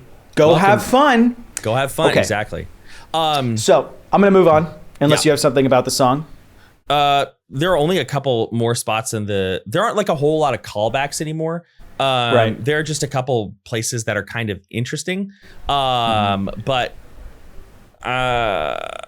everything else is pretty straightforward. Okay. I can just go through my list. Oh yeah. There's a line that talks about how long they've been talking. 3 silver eyes are not enough. I knew that 3 silver eyes is not enough, which would be 3 months. Well, human 3 nights. 3 nights. Oh, 3 nights. Okay, because I was thinking full moons, yeah. which is I think 3 months. Don't quote me on that. I don't know moon phases. Sorry, retrograders. But that's what I thought of. I was going to actually ask you about that. 3 silver eyes are not enough. But before, I appreciate you telling me about that one because it is in the list. But before that, in the lyrics, I wanted to ask you what inspired the vocal delivery style of the section, Atlas, you will not delete this. Like, that is so one-off in the album. Did you have a specific inspiration for it? A little. I mean, I think the main reason I did it is I just thought it sounded cool. Of course. And this song is our heaviest song, and it's a lot of screaming, and I didn't want it to just feel like an overdose of screaming. Because I knew when writing this album, I knew we were gonna eke out into the prog sphere a little bit more and pull some new fans from there. And I wanted to make the album an enjoying listening experience. But mostly I was just kind of following what I heard in my head. Atlas, you will not delete the. But also I've always had a real enjoyment of like polyrhythmic patterns, especially the things that work with like dotted quarter notes or triplets or something. So we have. Anything that goes like I'm gonna be like, oh yeah. And then because we put the vocoder on it, and it's, I guess, I don't know if this was in like, I wasn't thinking about this, but I think that you can find remnants of this even from progression, Yeah, tier 3. Exploration of global advancement. It's kind of the same thing. So it's just all of them, yeah. Wow. Yeah, at this point, I didn't have anything specific in mind other than it just matched, and it's just kind of a Kardashev sounding thing to do.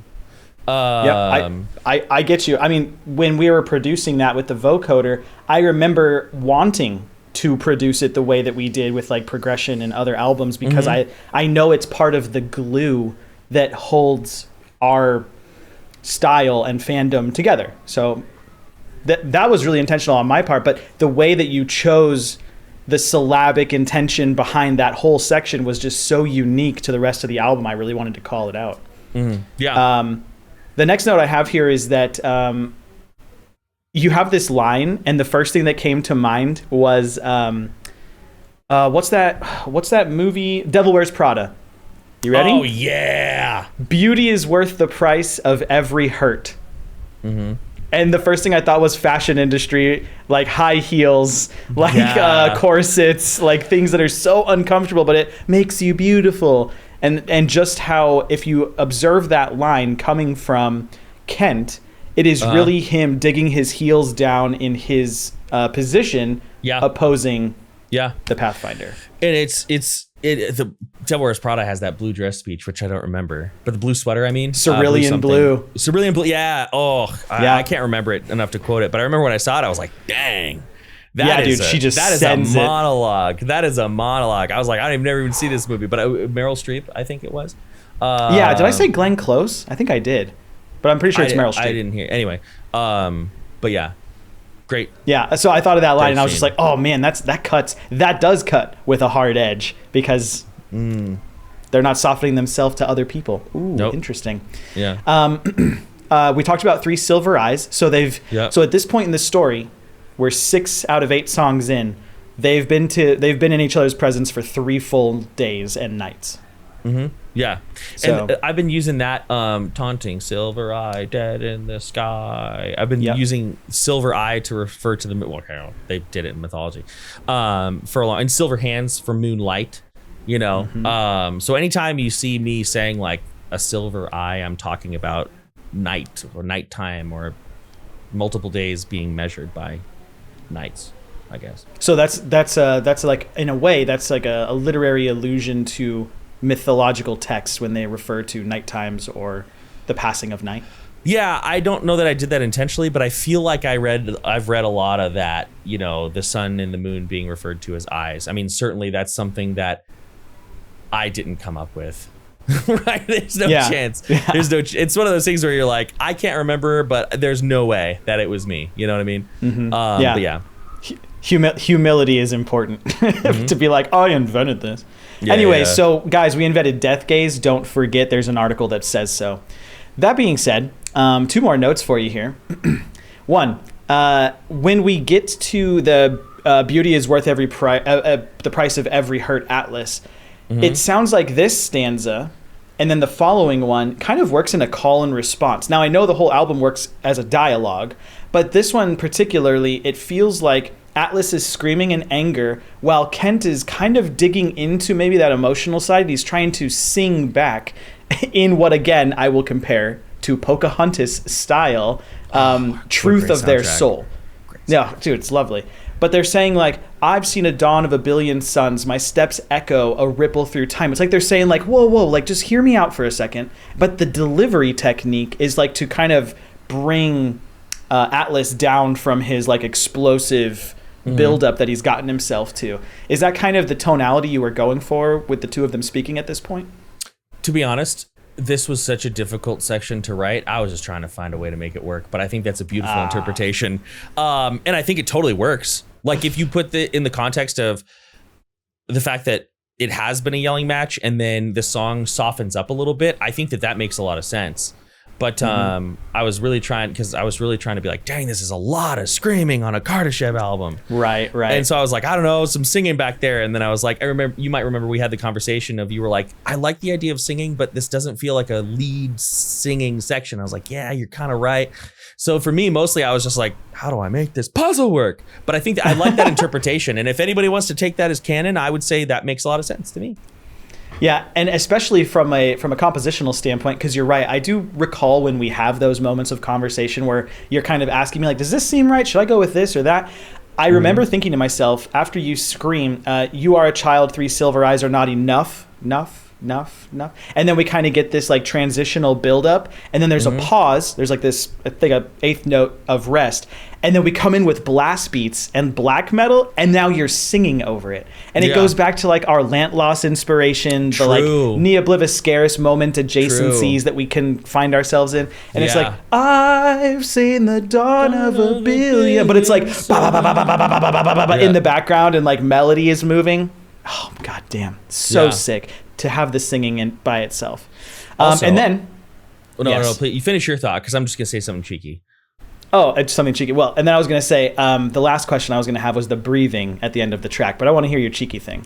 My cheeky thing is, let the record show you had an idea about the lore, and I did not naysay it. Let's go, I was like, new title update. He's not a naysayer after all. I was like, yeah, that makes a lot of sense, actually. The breathing, I think that, I think it just sounded cool. I think I just did that because it sounded neat and emotional. Yes. It just added to the texture. It added to the exasperation. I don't even know who I think it is. Is it Atlas? Is it Kent? I don't know. I didn't even think that far. Who do you think it is? Yeah, I was gonna say I think it's Atlas because he's going off on him. He's still on this tirade, and he says, "You insult me with hope, abusing your creation with delusional greed." And now, up until this point, which, I mean, don't get me wrong, there are a lot of like up until this points, but sure, Atlas is such a logic-minded robot, Vulcan, very black and white, and now we hear this, and he's like getting into the human side, and like it's almost as if he doesn't have to breathe. He's like Neo. He doesn't have to breathe. He's in a machine. He's a machine. He's inside of the, you know what I mean? But he is the one who just finished speaking, and now we get this breathing over the like delicate guitars. He's kind of humanizing in a way. I love that interpretation, and it's in my head canon. And don't you dare naysay. We're going on to the next song. Here we go. Don't let Mark say a word. No, I just have a question. Yeah, what? If he doesn't need to breathe, how does he talk? It's wind. He has 5 mouths on this side, and he has 5 mouths on this side. No, he's not one of those. And they breathe and speak in unison. No. You know what it is? No, he's I'm just got kidding. like one of those little like he's like I will not self-replicate anymore. You are wrong. Go home. That's a really good impression. Anyways, before the next song, I gotta pee. Oh, shocker. Get used to it. You've known me for too long. Well, I have known him for a very long time. This man pees enough for a poop cruise. Could fill every shower with enough urine to instill liquid nitrogen directly into a farm the size of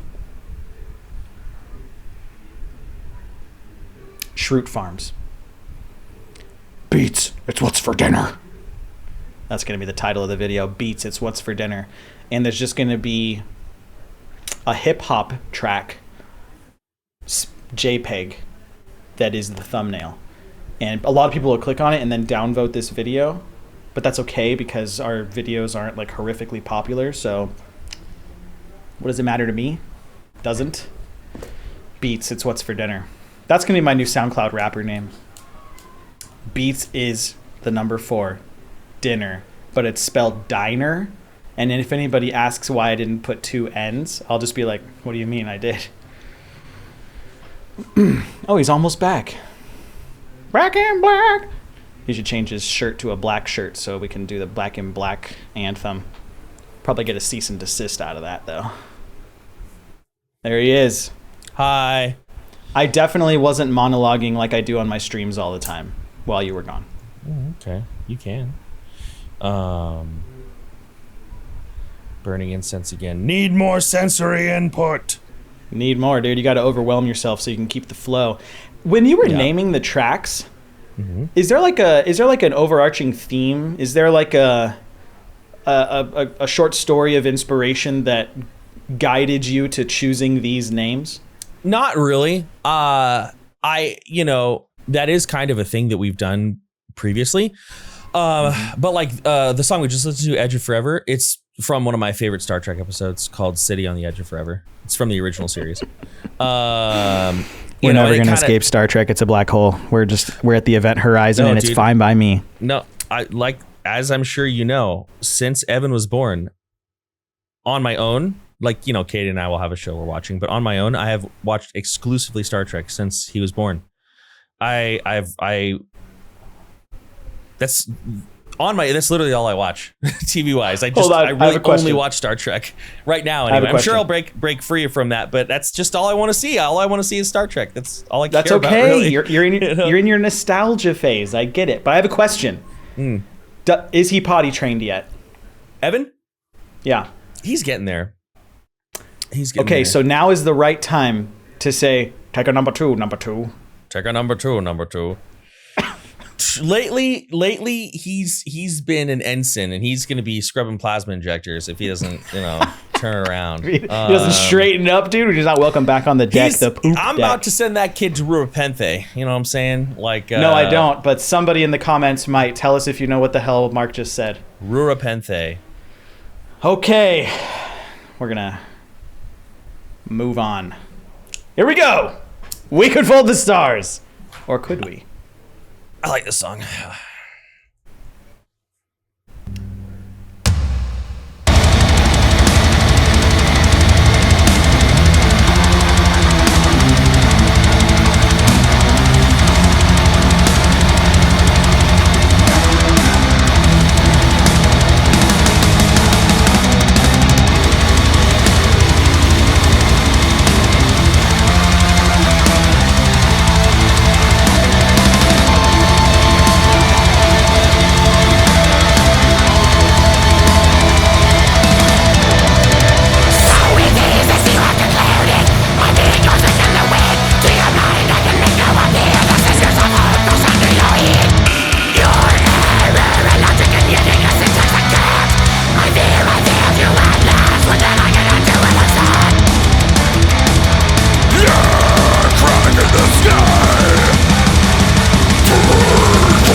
sand across my face.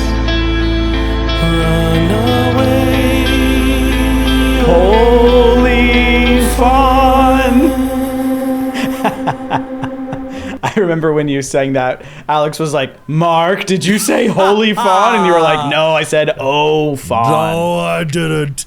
Another That's banger. I think that's my favorite song on the album. Really? It's tough because I think we all really did a good job, but I just think like we were so on point with our sound. You know, Sean does all the right stuff at the right time. You do all the stuff at the right time. The bass, all this right stuff. I feel like the big storing sections I really made work, and we were all very much in our element too. Like, remember I was talking about the patterns, polyrhythm better, you know, da da da da da da da. Like if you listen to that second, I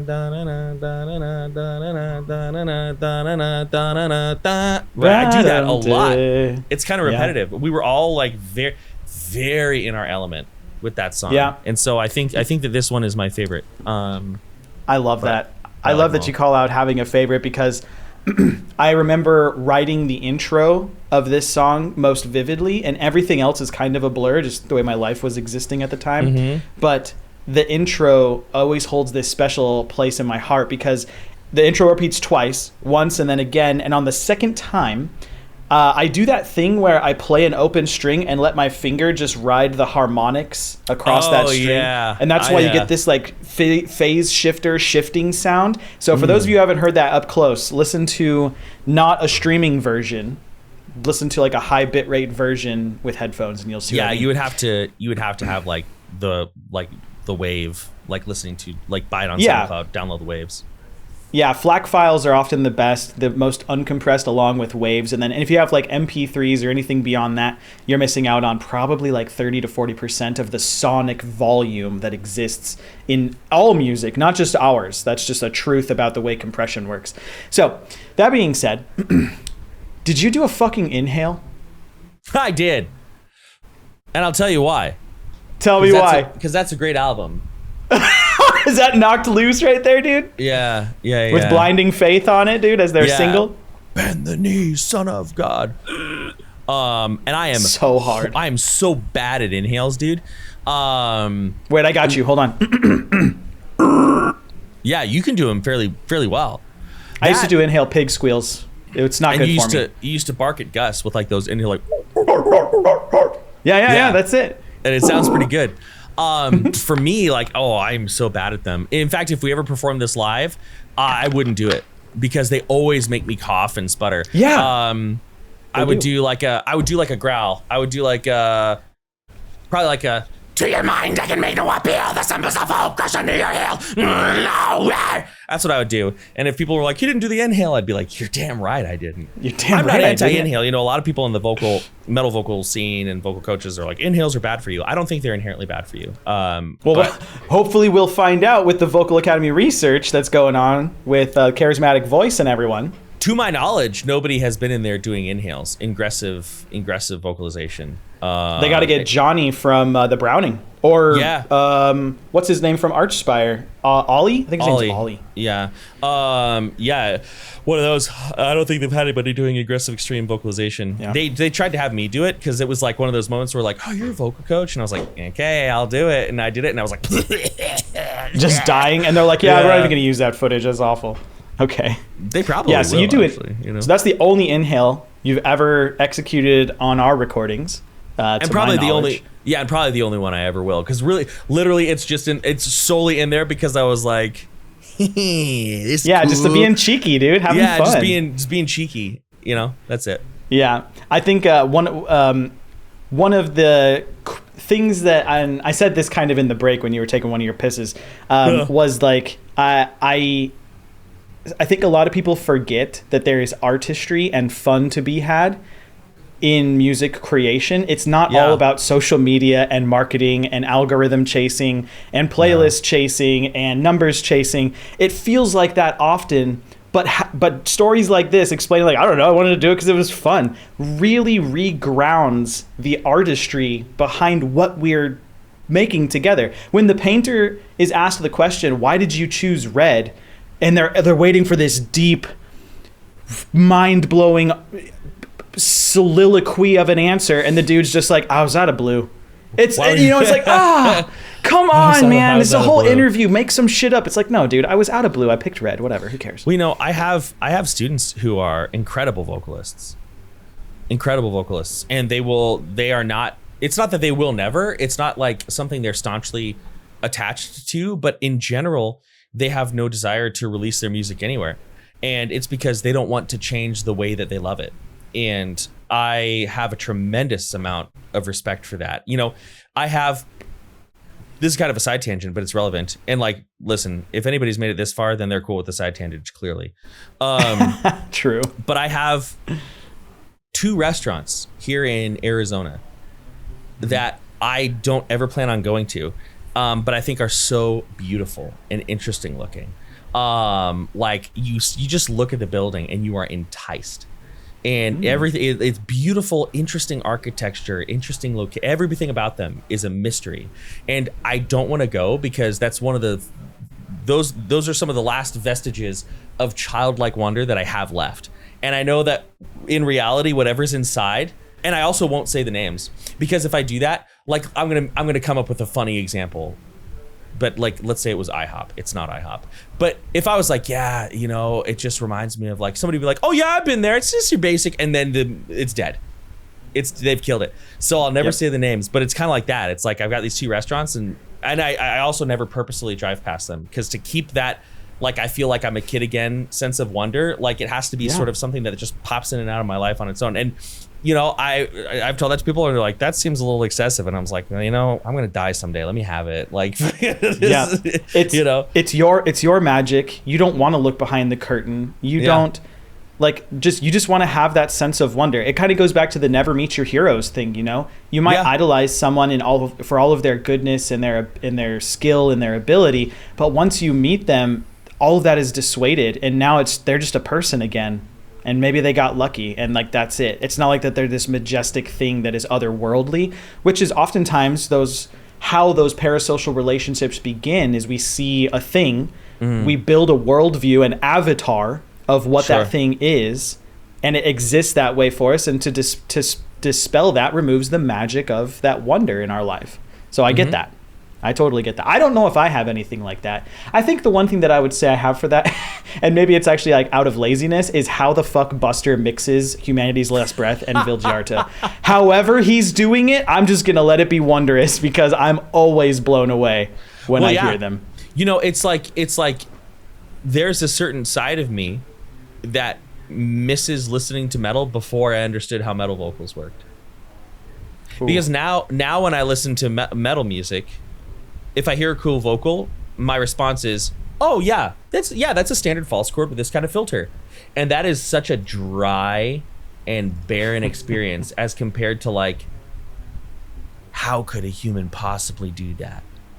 What's one is a sense of wonder and one is a sense of knowing. And those are not always separate, but very often they are. So yeah. And to go back and call back probably the most relevant line that we've talked about in this video, logic is the beginning of wisdom, Sky Brother. In this case, I want the emotions to be the first thing and maybe the last thing that I know about this particular subject. Yes, please. The logic be damned. I don't care how it was done. I love it. Yeah.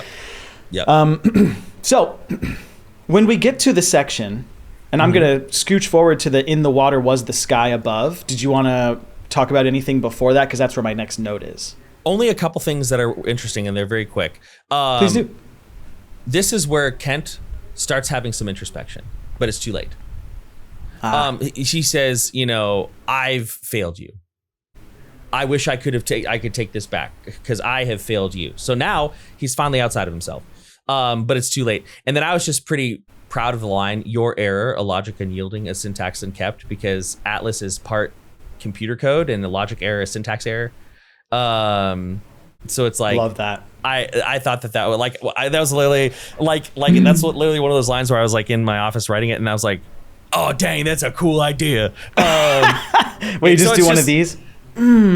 Yeah, it's just like a little call out to his mechanical mind that I thought was cool. Free floating through the cachet. It's kind of like that. It's like this little itty bitty moment of genius that you're like, oh, I'm not too bad. Yeah, I love it. Dude. It is fun. And then another indication that he's realized what a mistake he's made is a crack in the sky foretold the havoc I would bring. So, you know, when the sky opens and he descends upon, you know, this space where Atlas is, like now he sees that he has kind of wrought some havoc.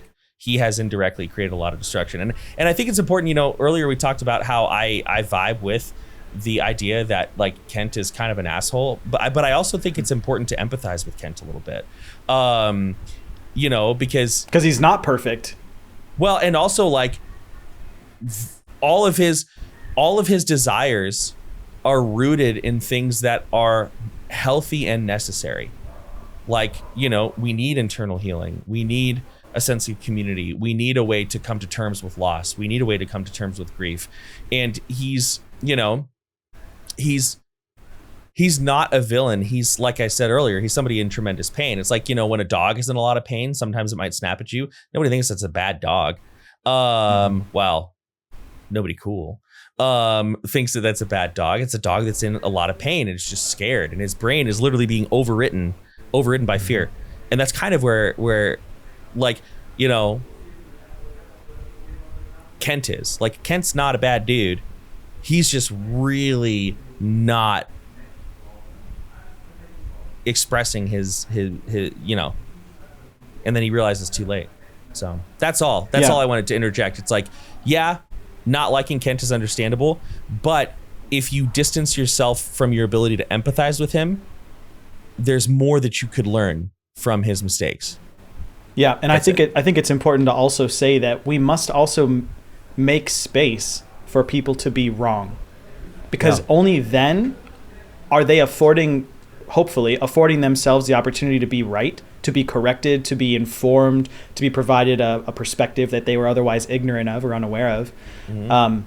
And so to be mad at Kent for his actions up to this point makes sense, but to also give him the space to self-reflect and to realize and to realize his growth, to like actually let it come and be a big part of his character from like a growth perspective.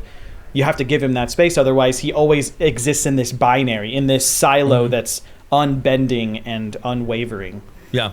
So I appreciate you bringing those to light, because it's true. It's kind of like in the last video when you mentioned, you know, we're 2 songs in or however many songs in it was, and Kent hasn't even asked Atlas his name. Yeah. And it wasn't only until later that it's like this self-reflection, like, oh wait, maybe this thing with all of this ability and genetics and whatever, maybe has a name, maybe it has an individuality, maybe it has like a soul, or however you want to word it. So yeah, it's cool that these character developments exist written just in the prose of the songs over 8 tracks. Crazy. So much depth. When we get to the "In the Water Was the Sky Above," it kind of shifts to this like bossa nova jazz sort of vibe. I don't know how y'all did, because I was 0% involved in the writing of the non-vocal parts of that. And yeah, it's like smoky. It's like, jazzy, smoky. So a lot of the jazz comes from obviously Alex and Sean grooving in the way that they do, and even when Alex matches your he matches your vocals and does like this call and response thing that he like engineered after you had already recorded your vocals there. The melody that you have there, it's just like everything came together so well. But I remember thinking to myself, this song was originally called CSI Miami because I wrote this and I thought it sounded like a song that you would hear in a TV show like CSI Miami, where it's kind of like sort of just background music, just kind of doing its thing while like the plot unfolds or whatever. The dude just is like looks like he should hang around, or whatever one liner he comes up with, you know. And so I always thought to myself, it kind of has this jazz value to it just for this moment. And for me, that exists as the smoke exists in the Bearing of Shadows. I wanted to have a new flavor of smoke for this album, and that's kind of where I landed. So I wanted to ask you, that's a cool way to put it. Why did you approach the singing in like a sort of jazzy, soft style that feels kind of like, I think it's either Silvered Shadows or Lavender Calligraphy? Because I love Jade. Jade, dude. Oh man, I haven't heard of her in a minute. Because I love Jade. She was one of my main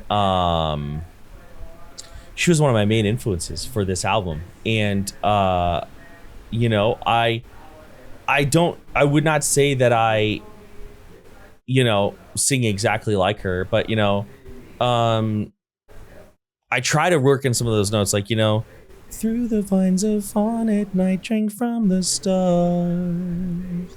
That one. You know, I try to throw some of that in there. Like, I just think she's an amazing singer. I love her music. I love her voice. I love the way she writes melodies. Like Smooth Operator, Your Love Is King. Just like such a I can't remember the name because I'm a poser. I can't remember the names of the other titles, but and it just worked. It just worked. Like, that's what had to be there. You can't scream on that. You know, you can't scream. No, you can't belt over that. No, it has to be, you know, very soft. You know, in the water was the sky above. Like, it has to be sort of whispered out. It has to like a fog machine. From the place I hear my voice roll below. Yeah. When I listen to this section, I imagine like sort of a nightscape overlooking like a still pond with life existing around it and like fireflies and the distant sound of like crickets and maybe toads and stuff like that. But it's like this calm stillness. And if you had screamed or belted, it would have been like inserting a transformer just walking around in the background. And you're like, this is okay, new flavor, weird. But you matched it so perfectly. It's almost as if like seeing the reflection of the moon in the water is the thing singing to you. You're just watching it and taking in what the ripples reveal. It feels very perfect. That's a good, because this is a very introspective moment. And see, in the album, Kent has thought back to his travels in the almanac before, but now he's doing it again, but he's coming to another conclusion. Like, he talks, so in the water was the sky above, obviously between sea and sky. From the cliffs I heard my voice roll below, side cliffs and chasms. Through the vines of fawn at night drank from the stars, obviously. And now he's like, I scared that fawn or that deer away. There's a continuity error in here in the lore that I actually was well aware of, but I just liked the word fawn. I thought it was fun to sing. In the almanac, it's more of a deer. And I think earlier it's referred to as a deer at some point, but now it's a fawn. And I was like, is that a problem? And I was like, I just like fawn. That's such a whispery fawn. What a whispery word. It's very and elvish. It's very and I was like, fuck it. Continuity error approved. Stamp of approval. No one cares. I don't care. You know. But yeah, I love that. You know, I think you're right. Yeah. So, through the sky, you and I could cause the stars to fold. Is he talking about using the Kilyagon again? Like they could just leave this place, Aladdin style, just jump on the carpet and dip out? Yeah, like I could literally, Atlas, take you back and show you all the stuff I'm talking about. Like, you don't believe me that the Earth is beautiful, that this station is awesome, that there are amazing people there, that there's a history worth saving? Let's go. Let's go. Hop on, dude. Let's go. And that's exactly what he's saying, you know. The reference to speed of light and all that stuff. Right, of course. No, I love the way that was inserted, and I hadn't really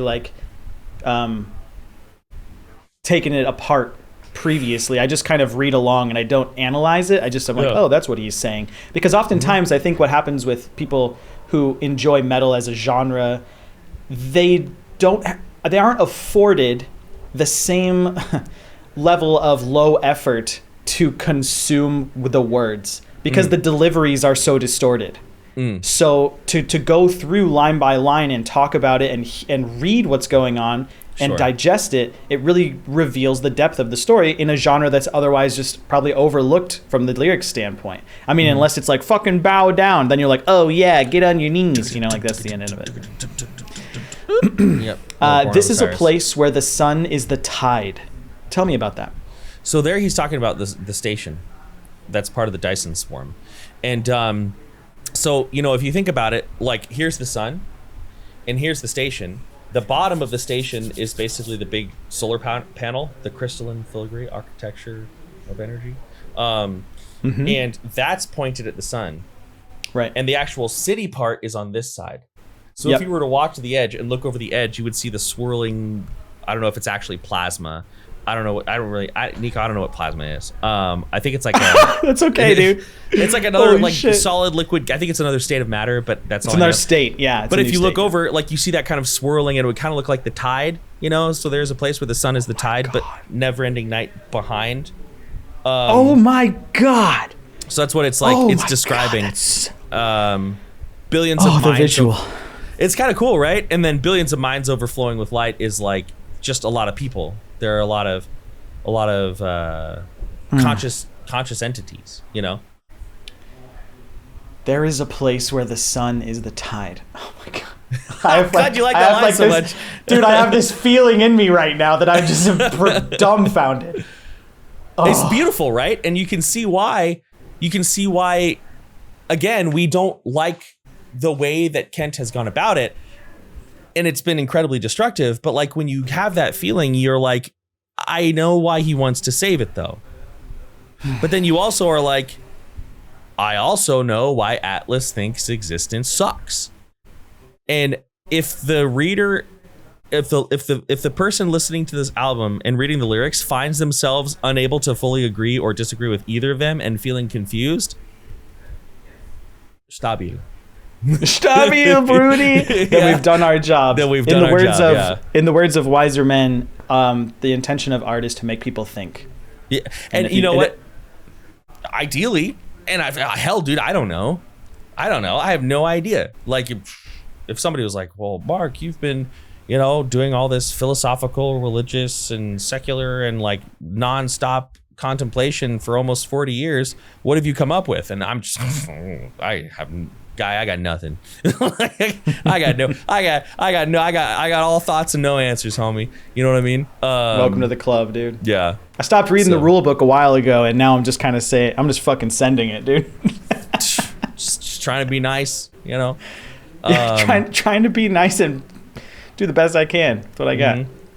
Mm-hmm. So the last question that I have about this song, and then we'll wrap up this song and move on to the last song on the album, is you're singing something that doesn't clearly appear to be written in the lyrics, and it's between Gia so soal ulodzial and The Sun is High Again. I can replay it if you want to hear it closer, or do you remember it?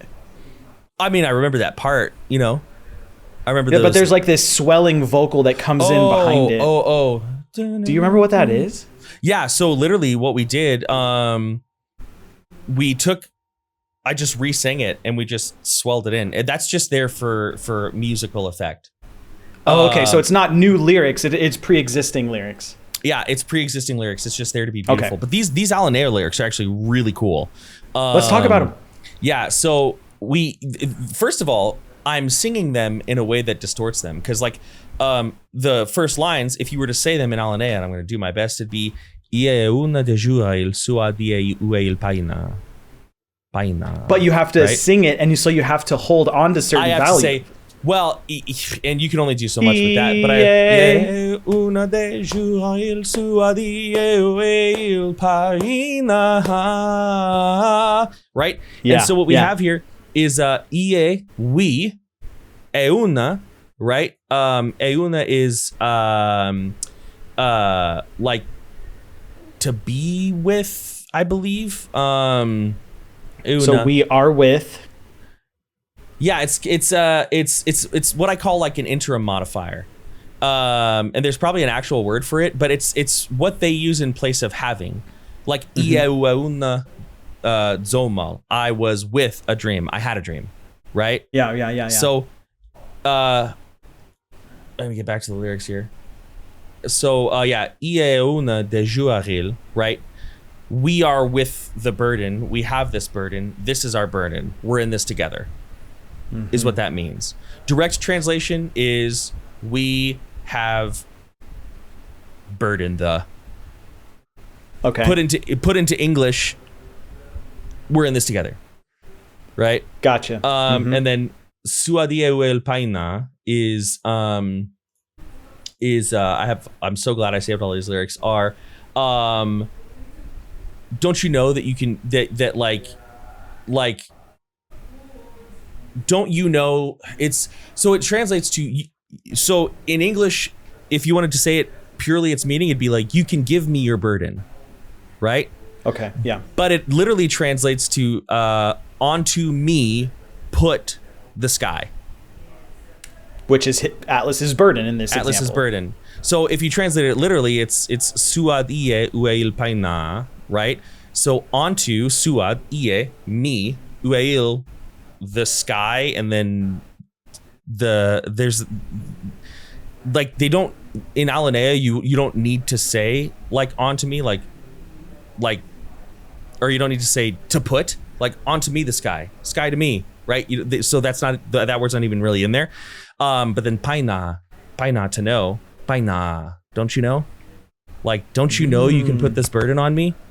You know what I'm saying? Don't you know you can hold me? Which comes from the, is it the epilogue or the prologue? It's the epilogue. Yashvena. Yeah, don't you know you can hold me? Don't you know, Yeah. onto me you can hold on to me. Yeah. So suadia wel paina is directly onto me put the sky suggestion. Didn't you know you can put the sky? Didn't you know that you can place the sky on me? Which again in English, you can give me this burden. Okay. And then what's the next line? Dizoe ia iva iote tegua. Oh yeah, that's a tough one. Ieoa duaroe da zaiue. Right? What if I got to the point where I can speak it pretty well, but now it's been over here. So this line is we can change time. Right? So ie is we. Oa is I gotta find it, but I think it's like together, right? And for those who are listening and watching at home, we do have this dictionary available on our website. The link will be in the description if you want to kind of see what Mark is referencing to dissect this. Oa is a future tense modifier. That's right. So o is the past. Io kuo insvauna. I was drowning, right? Ie insvauna. I am drowning. Ieo insvauna. I drown. Ieo kuo insvauna. I was drowning. Ieoa, future tense. Duaroe. Duaroe is to change. Yeah. And then obviously, you know, Dazaiue is I believe people are like, didn't he make this? And it's like, yeah, but I don't got anybody to speak with. You know, dude, it's exactly how I feel with German, and my wife speaks it fluently, but still she chooses English, and I'm like, I need help. Speak German, damn it. Dazaiue is time. And then again, Dazaiue turns it into a suggestion. So Ieoa duaroe Dazaiue, like, come on, like we could change time. Like we can go back in time is kind of like the reference. Like, yeah, sort of. Like we can change, we decide fate basically is more so like what this really translates to. And then Gieso soalum ulodzial, that's easier to translate. It behind sun and moon. Like we can go back, we can return. And that's more direct. Gieso behind soal, the sun, the sun, and ulodzial, star. Right. So the lyrics should probably be ulodzial for stars, but whatever. Yeah, what canon, baby. Yeah. Which is really cool because that's a reference back to before he stepped through the Kiliagon. He's saying like, hey, look, we can just go, just like follow me back home. Like let's just go back. Like let's start fresh. Maybe we put this on pause. It's because ulodzia is moon, not star. That's why. Yeah, behind I think sun you said and moon. that. I said behind sun and moon. Oh, okay, yeah, good. I got it right. It's also a sort of inversion of the last track on the almanac. Beyond sun and moon, behind sun and moon. Yes, it's that a preposition instead of behind leaves and vines. It's behind sun and moon. Yeah. And this next song, so that's kind of cool. You end with an Alinean language of behind sun and moon, and now we're about to enter a song called Below Sun and Soil. There's a fun little transition there. I like that. I didn't think about that. I mean, of course I did. Yeah, of course I did. Yeah, it's all intentional. I did name the last song to be in the Almanac's naming conventions to yet again be like, hey, this is a sequel, guys. And then at the end Did of this, you have I that say, same intent with a precipice, a door, relative to a frame of light? no, Okay. no, because they're not connected. There it is. Um, He says nay, I say ladies and nay. gentlemen of the jury. I say nay. And then the last Chat, can bit you of- believe this? Chat, can you believe this, chat? defer to chat. Defer to And then the last part for anybody who's interested is Tawazawe Sawawe Mevoe Ye and Sehuya Ye and Eusha Mwetana Peloe.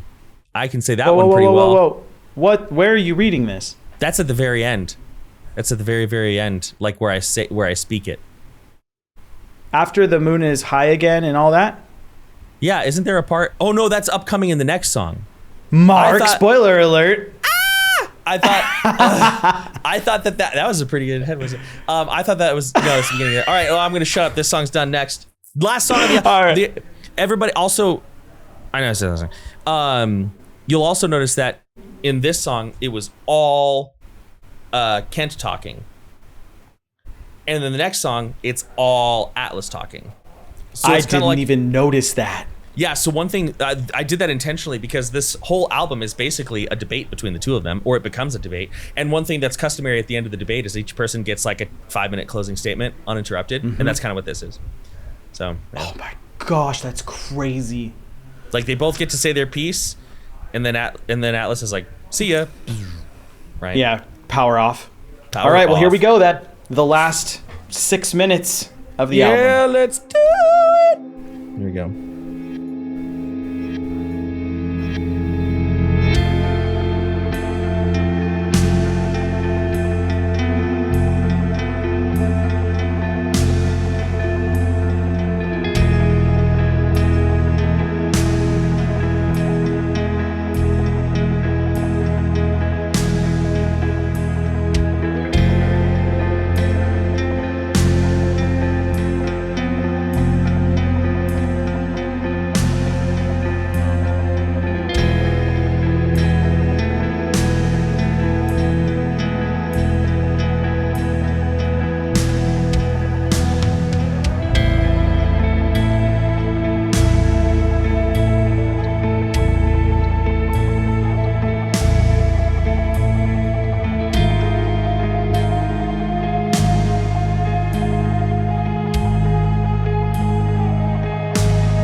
eyes close.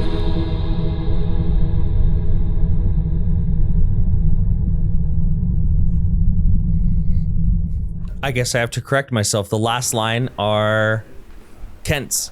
Sky Brothers. Yep. I forgot about that. I forgot about that. Yeah. That's okay. The last lines are his, yeah. I have headcanon for this, so Okay. let's get into it, dude. Ready to Let's get naysay into it. Ready to naysay it. Great, perfect. Well, I'm gonna get you a button that just says naysay, and when you smack it, it just shuts the stream down. Well, It's I've got a just stream done. deck now, so I should just set it up. Dude, set a macro. No. Yeah, you can do it. No. But it has to be in like Evan's voice when he's upset. He's like, no, or like whatever he yells, you know. No, That you would want to be hear? cute. You want to hear what he says when he's like, Oh, God. throwing a tantrum and says no? Let's hear I'll it. show you. He stomps his foot and says, "I'm not going to do it again." Woo! The other day Here he we was go. mad at me. Oh, he was so mad at me because get this, I wasn't going to let him have a piece of candy at like 7 p.m. Shocker. And so he like one thing he's starting to do, like, because he's starting to understand he can't hit me, that it never gets him what he wants, you know. Because when he does that, I just ignore him. I'll like put his hands on his side and I just ignore him. And so what he'll do is he'll run up to me and then like aggressively hug me or like go like right, just like a not actually make contact, which is really funny, but I don't laugh. And so I could tell he was going for the aggressive hug. And we have like this camping mat on the floor. We have like this camping mat on the floor that's very soft and that's basically like his little kid couch. And he was like, I want it. And I was like, listen, kid, you cannot have candy at 7 p.m. There's no chance. And so he runs at me and I can tell he's going for the aggressive hug. So I just step back and I just let him plop on that mat. And he looks at me and he's like so mad. And I'm like, I look at him and I'm like, you can't tackle me, man. Like, so he's figuring it out, but he's almost 3. So I'm starting to, when the environment is safe, allow him to really feel the consequences of his actions. I'm not going to do that in the grocery store where the ground is hard. I'm not going to do that outside on the gravel. But if if the mat is there, just like, there you go. Today you're learning about Isaac Newton, bud. The other day he was running around like crazy, and I was like, we need to pick up your cars before we run. And he was like, I don't want to. And I was like, all right. And then he stepped on a car, and I was very loving. It wasn't an "I told you so" sort of tone, but I was like, see, that probably did hurt, huh? I know. So, And this is why dads get a bad rap, because we just let the kids just see the consequences of their indecision or actions. only when those consequences are small, though. You know, I don't want to. Yeah, I mean, it's not going to be like, Dad, I want to put my arm in the wood chipper. Okay. Like, no, we're not getting a Fajita Man Part 2. Oh my God, there it is, dude. Remember Fajita right. Man? No, I don't. I'm not. That's a Rob story. Is it a Rob story? Yeah. We won't go into detail Okay. because it is absolutely gruesome, but Rob's old job, Fajita Man. Yeah. Okay. Wow, we're going to have to talk about that off stream. Okay, so let's talk about this song. Mm-hmm. I kind of have something to mention, but it's not kind of like a non-thing, and that is just that for our fans, the Pillars of Creation ending to this album, which starts track 8, was a decision made by Alex. Alex said, dude, we got to bring back Pillars of Creation. It's part of the Kardashev mythos. Like, we got to do it. So he wanted to redesign the song Pillars of Creation with drums and bass. And originally he wanted voice, but Mark ultimately decided against it, except for the speaking part in Alinea there. But that is intentionally called back now for, I think, the 4th time as part of the... It's kind of like the story glue. It's kind of like when you're watching a TV show and like the familiar theme occurs in like the music. You're like, oh, it's not light theme necessarily because it's not linked to a character, but it is trying to show the point in time that in my mind, at least, it might not be canon from a narrative standpoint, but in my mind, I feel like the characters for a moment like stare into the same void of space that they would have in progression and in peripety and wherever. So just wanted to kind of mention that. And as far as a question for you, your war in a body, to me, and this is just for my own sake, and I wanted to mention it. When I hear the words your war in a body, the first thing I think of, and I'm not sure why, but it does exist, is like what it must be to simplify to the smallest degree, like transgender issues. Like having like a sort of self versus self that continues to perpetuate every moment. And when I hear that line, that's just the first image I get in my mind. Is I'm just like, oh, I can see that would be a thing.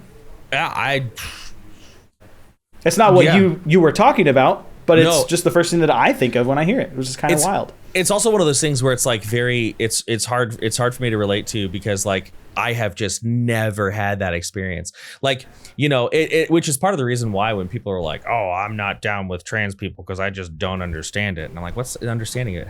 Like, I also don't understand it, but like you can still see that they are here and exist, you know?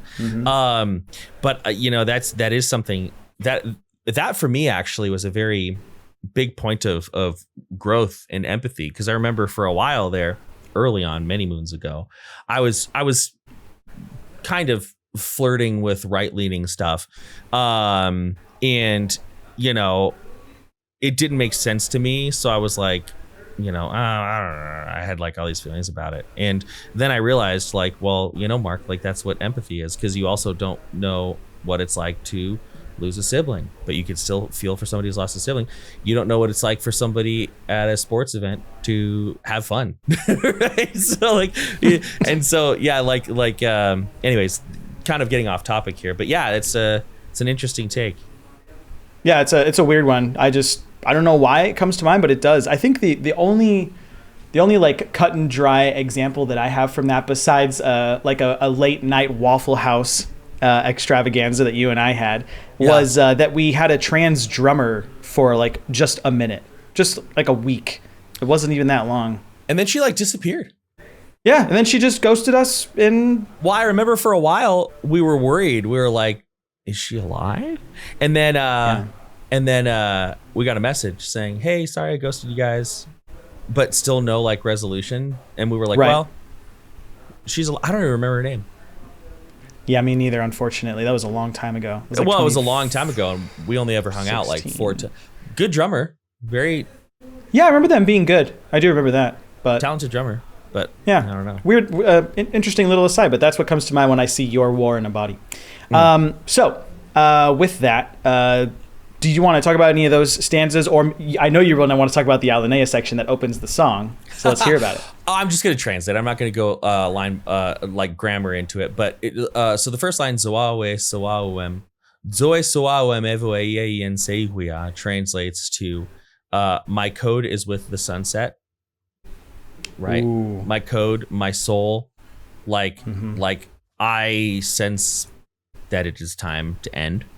And then Ieyene Usha Moetana Peloe is my eyes must close.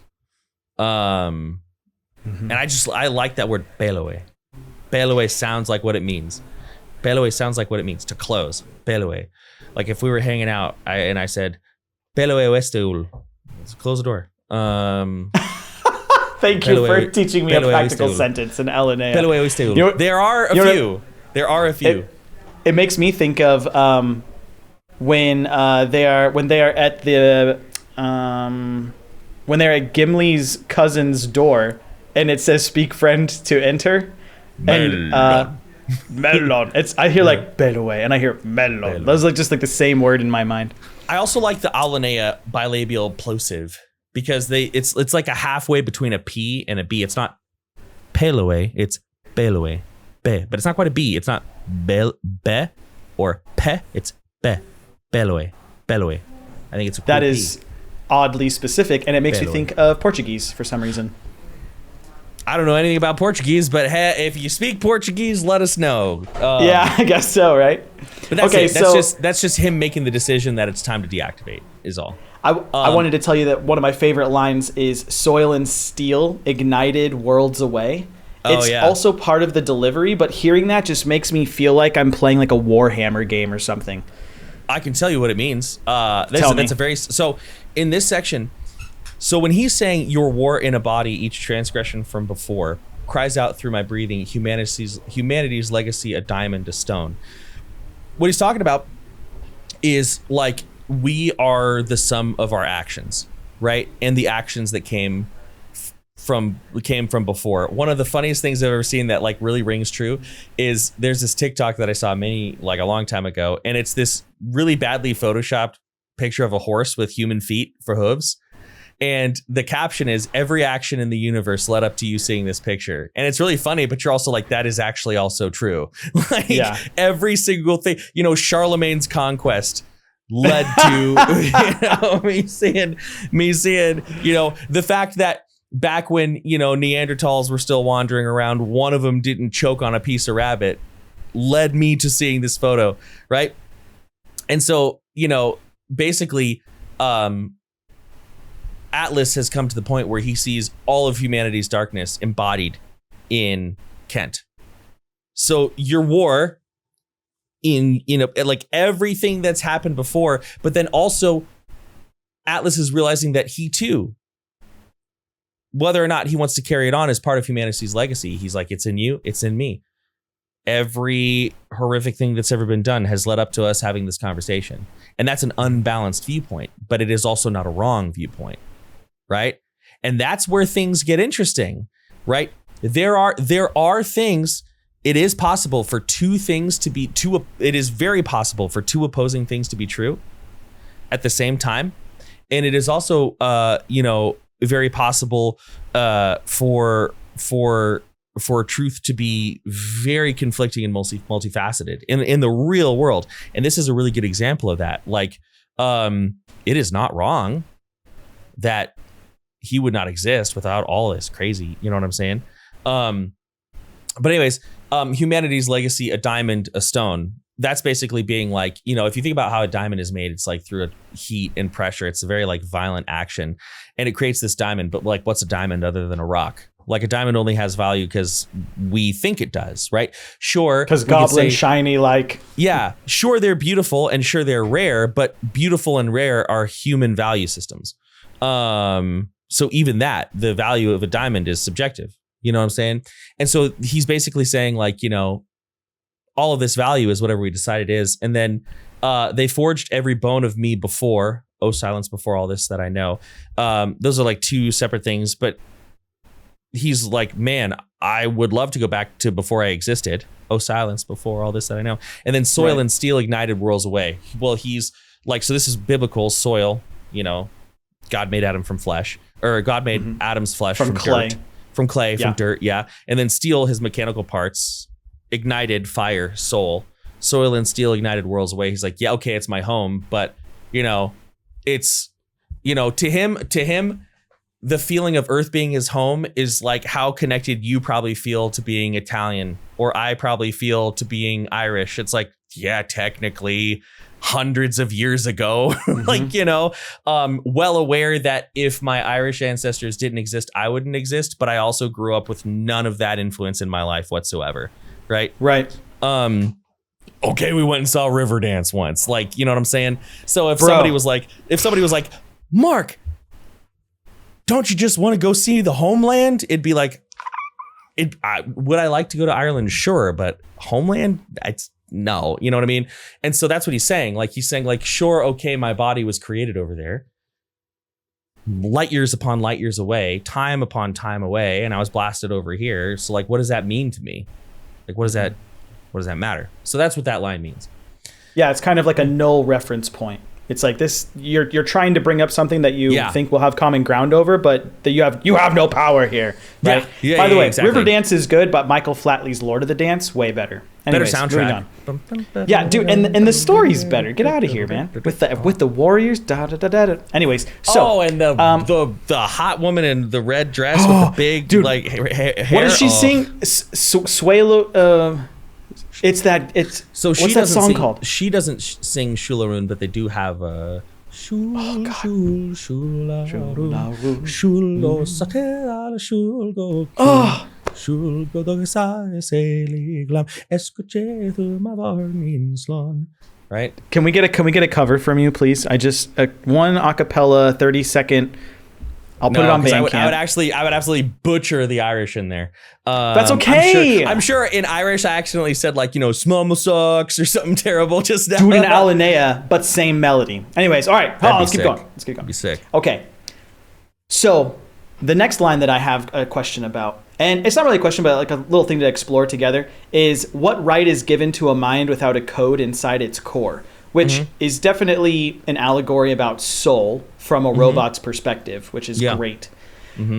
But we are also at like a perfect time in technology and legislation where artificial intelligence is kind of like garnering more and more momentum, more steam. And so it makes me think about like, what rights do we give to something that has the ability to compute, but it doesn't have a soul in its core? And that's what it makes me think of. Is this more about the discussion of if something doesn't have a soul, does it have rights? If you don't have code, are you allowed to think like I do? Like, where does it land? Think about who's saying that. Right. It's Kent, or it's Atlas. Exactly. What right is given to a mind without a code inside its core? So maybe he's saying, I have no value in your world. What he's saying is, so he's reached a very heavy point of moral superiority, because in your initial, it's like humans deciding what rights does AI have if it has no soul.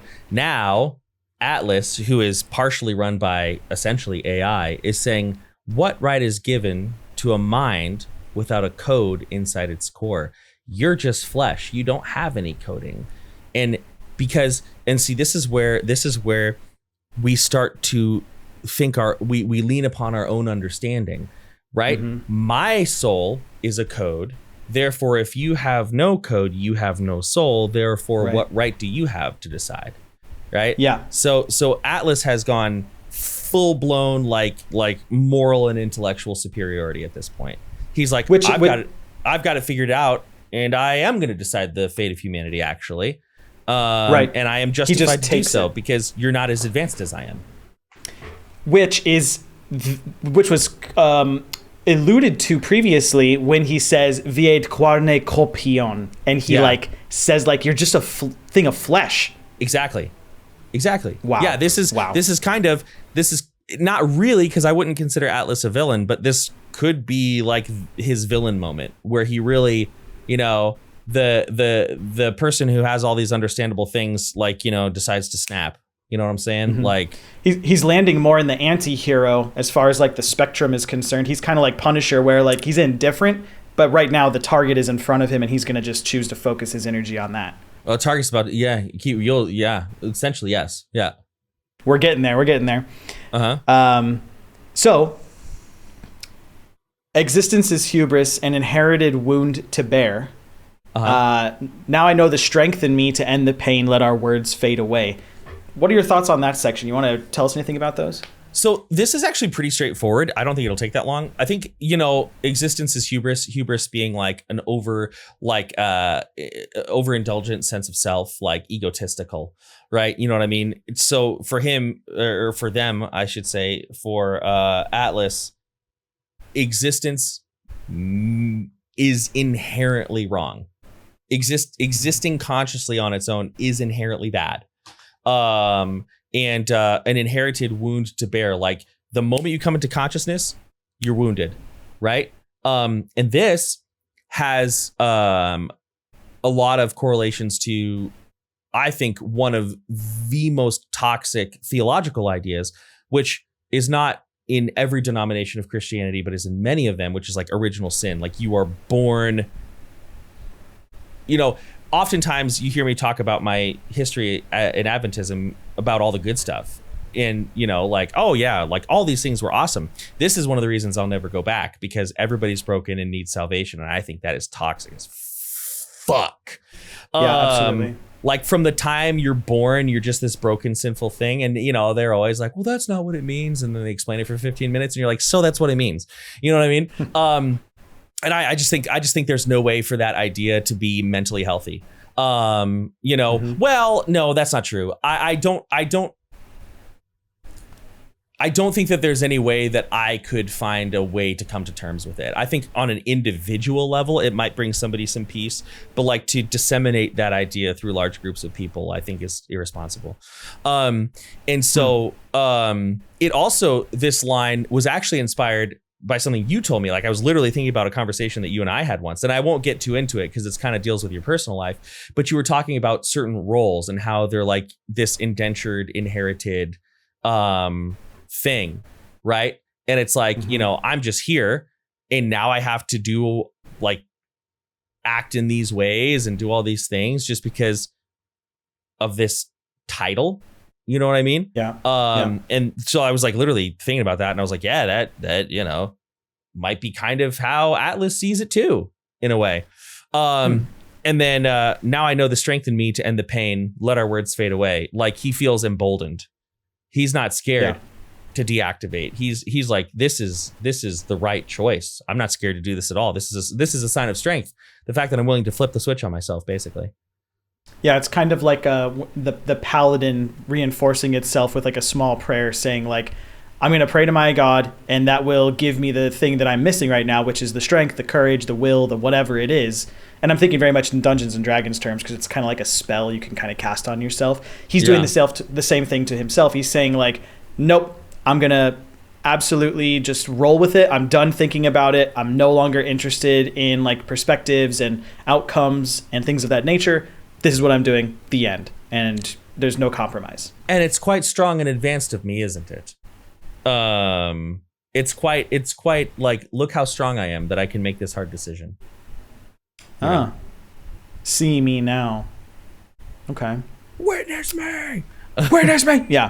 I had a quick aside, just a couple of things. First of all, I was listening to this song and I was like, dude, this mix is so good. The mix and master on this record is definitely the best we've ever had, and I'm just so proud of it. Huge shout out to Zach Oren. He did an incredible job. Would love to work with him again. But also, when we get into the break in between... Oh, yeah. There is no language for those who don't suffer, and what right is given to the world without code inside its core. There's a whispering section that has like this kind of like ambient crowd sound effect, which comes directly from the Bearing of Shadows. Yeah, which originally... we were going... Okay, well, I might be wrong on this. You're going to actually remember it more than me because you were more one-on-one with Zach. So I'm just going to let you tell it because your memory is going to be stronger than mine. Okay, well, I'll make it quick. Basically, in the Bearing of Shadows, we wanted to have this crowd effect to simulate the smokiness or the haze of sound when you're in a crowded place. Like, you can't really hear past any of it because it's like a noise. It's a white noise, brown noise, a noise floor that exists. We wanted to bring that back here. Just for like narrative storytelling effect. But the thing that I originally recorded, and whether or not it's kept in there, I don't know at this moment, was Riley and I, a close friend of ours, Riley and I talking about Marmites on my couch in my studio. I was like, hey, I need to like... Like the spread? No, like the creature. They're called marmots. Oh, marmots. You said marmite. Yeah, I did. My mistake. Marmots. Okay, marmots. I'm sorry. Yeah, we were talking about marmots for like 10 minutes, and then I just cut it up and stacked it over itself like 20 times and then gave it some reverb, and that's basically what's going on there. But it has a narrative effect, which is, in my opinion, headcanon, someone thinking back to the noise of a populated place and how empty and isolated this world feels relative to that. It's almost like a reflection of memory. Maybe even it's Atlas's like code speaking up with this like experience that humans instilled somehow. But I do think about that. Sure. Yeah. Also, huge shout out to you. When you say movement becomes still, your voice gets lower and lower and lower until you land on still as this like guttural. Yeah. It's just filthy, dude. It's so filthy. Hell yeah. One of my favorite lines is, all that we had lost was never ours. Yeah. And I might be skipping ahead a little bit for you, but I just wanted to say that this is so cool because it illustrates how neither one of these people who are in these impassioned and very, for lack of a better word, like responsible positions, like they have this thing they must do. They're fighting for things that they never even were a part of. And that goes back to the whole indenturedness, the title you were given, you must now fulfill whether you want to or not, because we've bestowed it upon you. Probably very much like a king would bestow upon a prince. It's like, hey, I don't care if you don't want to be like the ruler of this kingdom. When I die, you have to do it. I don't give a shit, right? It's probably, that's like an allegory there. So those are all of my notes except for the last stanza not being said by Atlas. Did you have anything you wanted to mention in that stack? So it's just so this is a bookend. Obviously there's going to be a third part to this story. There has to be, because we said so in the booklet. And also the Kardashev mythos can't end like this. You know what I mean? it couldn't possibly end like this. But the first lines of the almanac are still night waiting, glassy waters. And now it's still night waiting, glassy eyes close. Right. So it's I guess just a moment of awareness, because like I imagine Kent saying that as he's like kneeling over Atlas's body, like Aragorn and Boromir style. And Atlas's eyes are like going dark and shutting. And, Kent, this is what I was thinking about when I wrote it. Kent is seeing his eyes. They look like reflections of the moon in the water. It reminds him of his first step, where he sees himself as making the pinnacle mistake of leaving everything he knew behind. Yeah. And to him, it's just like a moment of like, damn, like that kind of sums it up. Damn. Damn, that's it. Just damn, dude, that's it, dude. Right. And the thing about it is, it's, it wasn't a mistake. It was not a mistake for Atlas, or I'm sorry, it was not a mistake for Kent to leave home behind to learn more. It was a mistake in the self-centeredness of his search for meaning. That was the mistake, not the action, but the way and the intent with which he took it. And his mistake was that he learned his lesson and then immediately forgot it, right? Like he comes back in the almanac, he comes back home, sees that everything's changed, is filled with regret, and says, okay, I'm going to go start somewhere new. Maybe there's some shred of humanity through this portal, through this Kiliagon that has some coordinates in it. I think the main thing that I want people to take away from this album, because obviously this album plays with the idea of morality. This album plays with the idea of legacy, of what responsibilities we have simply by existing. It very heavily explores the idea of antinatalism, right? Which is like the morality of reproduction, or even there's another term for it. I can't remember it, but it's like not even antinatalism, but just anti-consciousness. I can't remember the term. Like these are like real philosophical groups that I would say I don't necessarily align with, but they make good points. Like, I can't say that there aren't some antinatalist or arguments where I've been like, well, that makes sense actually. But what I think, what I hope that people take away from this album is the realization that very often it is not always, but very often it is not the actions we take that are right or wrong. It's the intention, and it's the meaning, and it's the drive with which we carry into those actions, and our lack of concern with how those actions driven by selfish motivation impact other people. One quote that I still carry with me, my sister said it. One quote that my sister carried with me is, we were talking, and we had both kind of started like deconstructing our religious and theological upbringing. And she said, the most sacred thing is how we treat each other.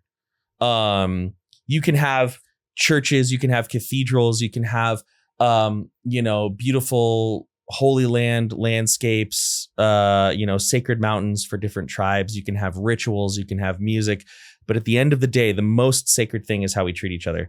And this is an album that shows how dedication to ideology and dogma over humanity never works out well, right?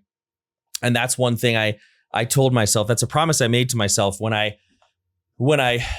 at the end of my angry atheist phase, which I think was the most acutely damaging part of my journey, which I'm not against it. I would still consider myself an atheist, but there was just a lot about it that was no good. When I left that, I said, I will never place an ideology above my ability to connect with people. I will never accept an ideology who tells me who I can and cannot associate with and who I can and cannot build connections with. I will never accept it. And I think that, or how I treat them. Exactly. That's up to me. That's my choice in that moment. And that has never steered me wrong. And both Atlas and Kent were steered very wrong because their ideology, their dogma, and their selfishness. I don't know that I would say Atlas was necessarily selfish per se, but that got in the way of the most sacred thing, which is how we treat each other. And thanks for listening to Alinea. Many thanks, much love, we're out.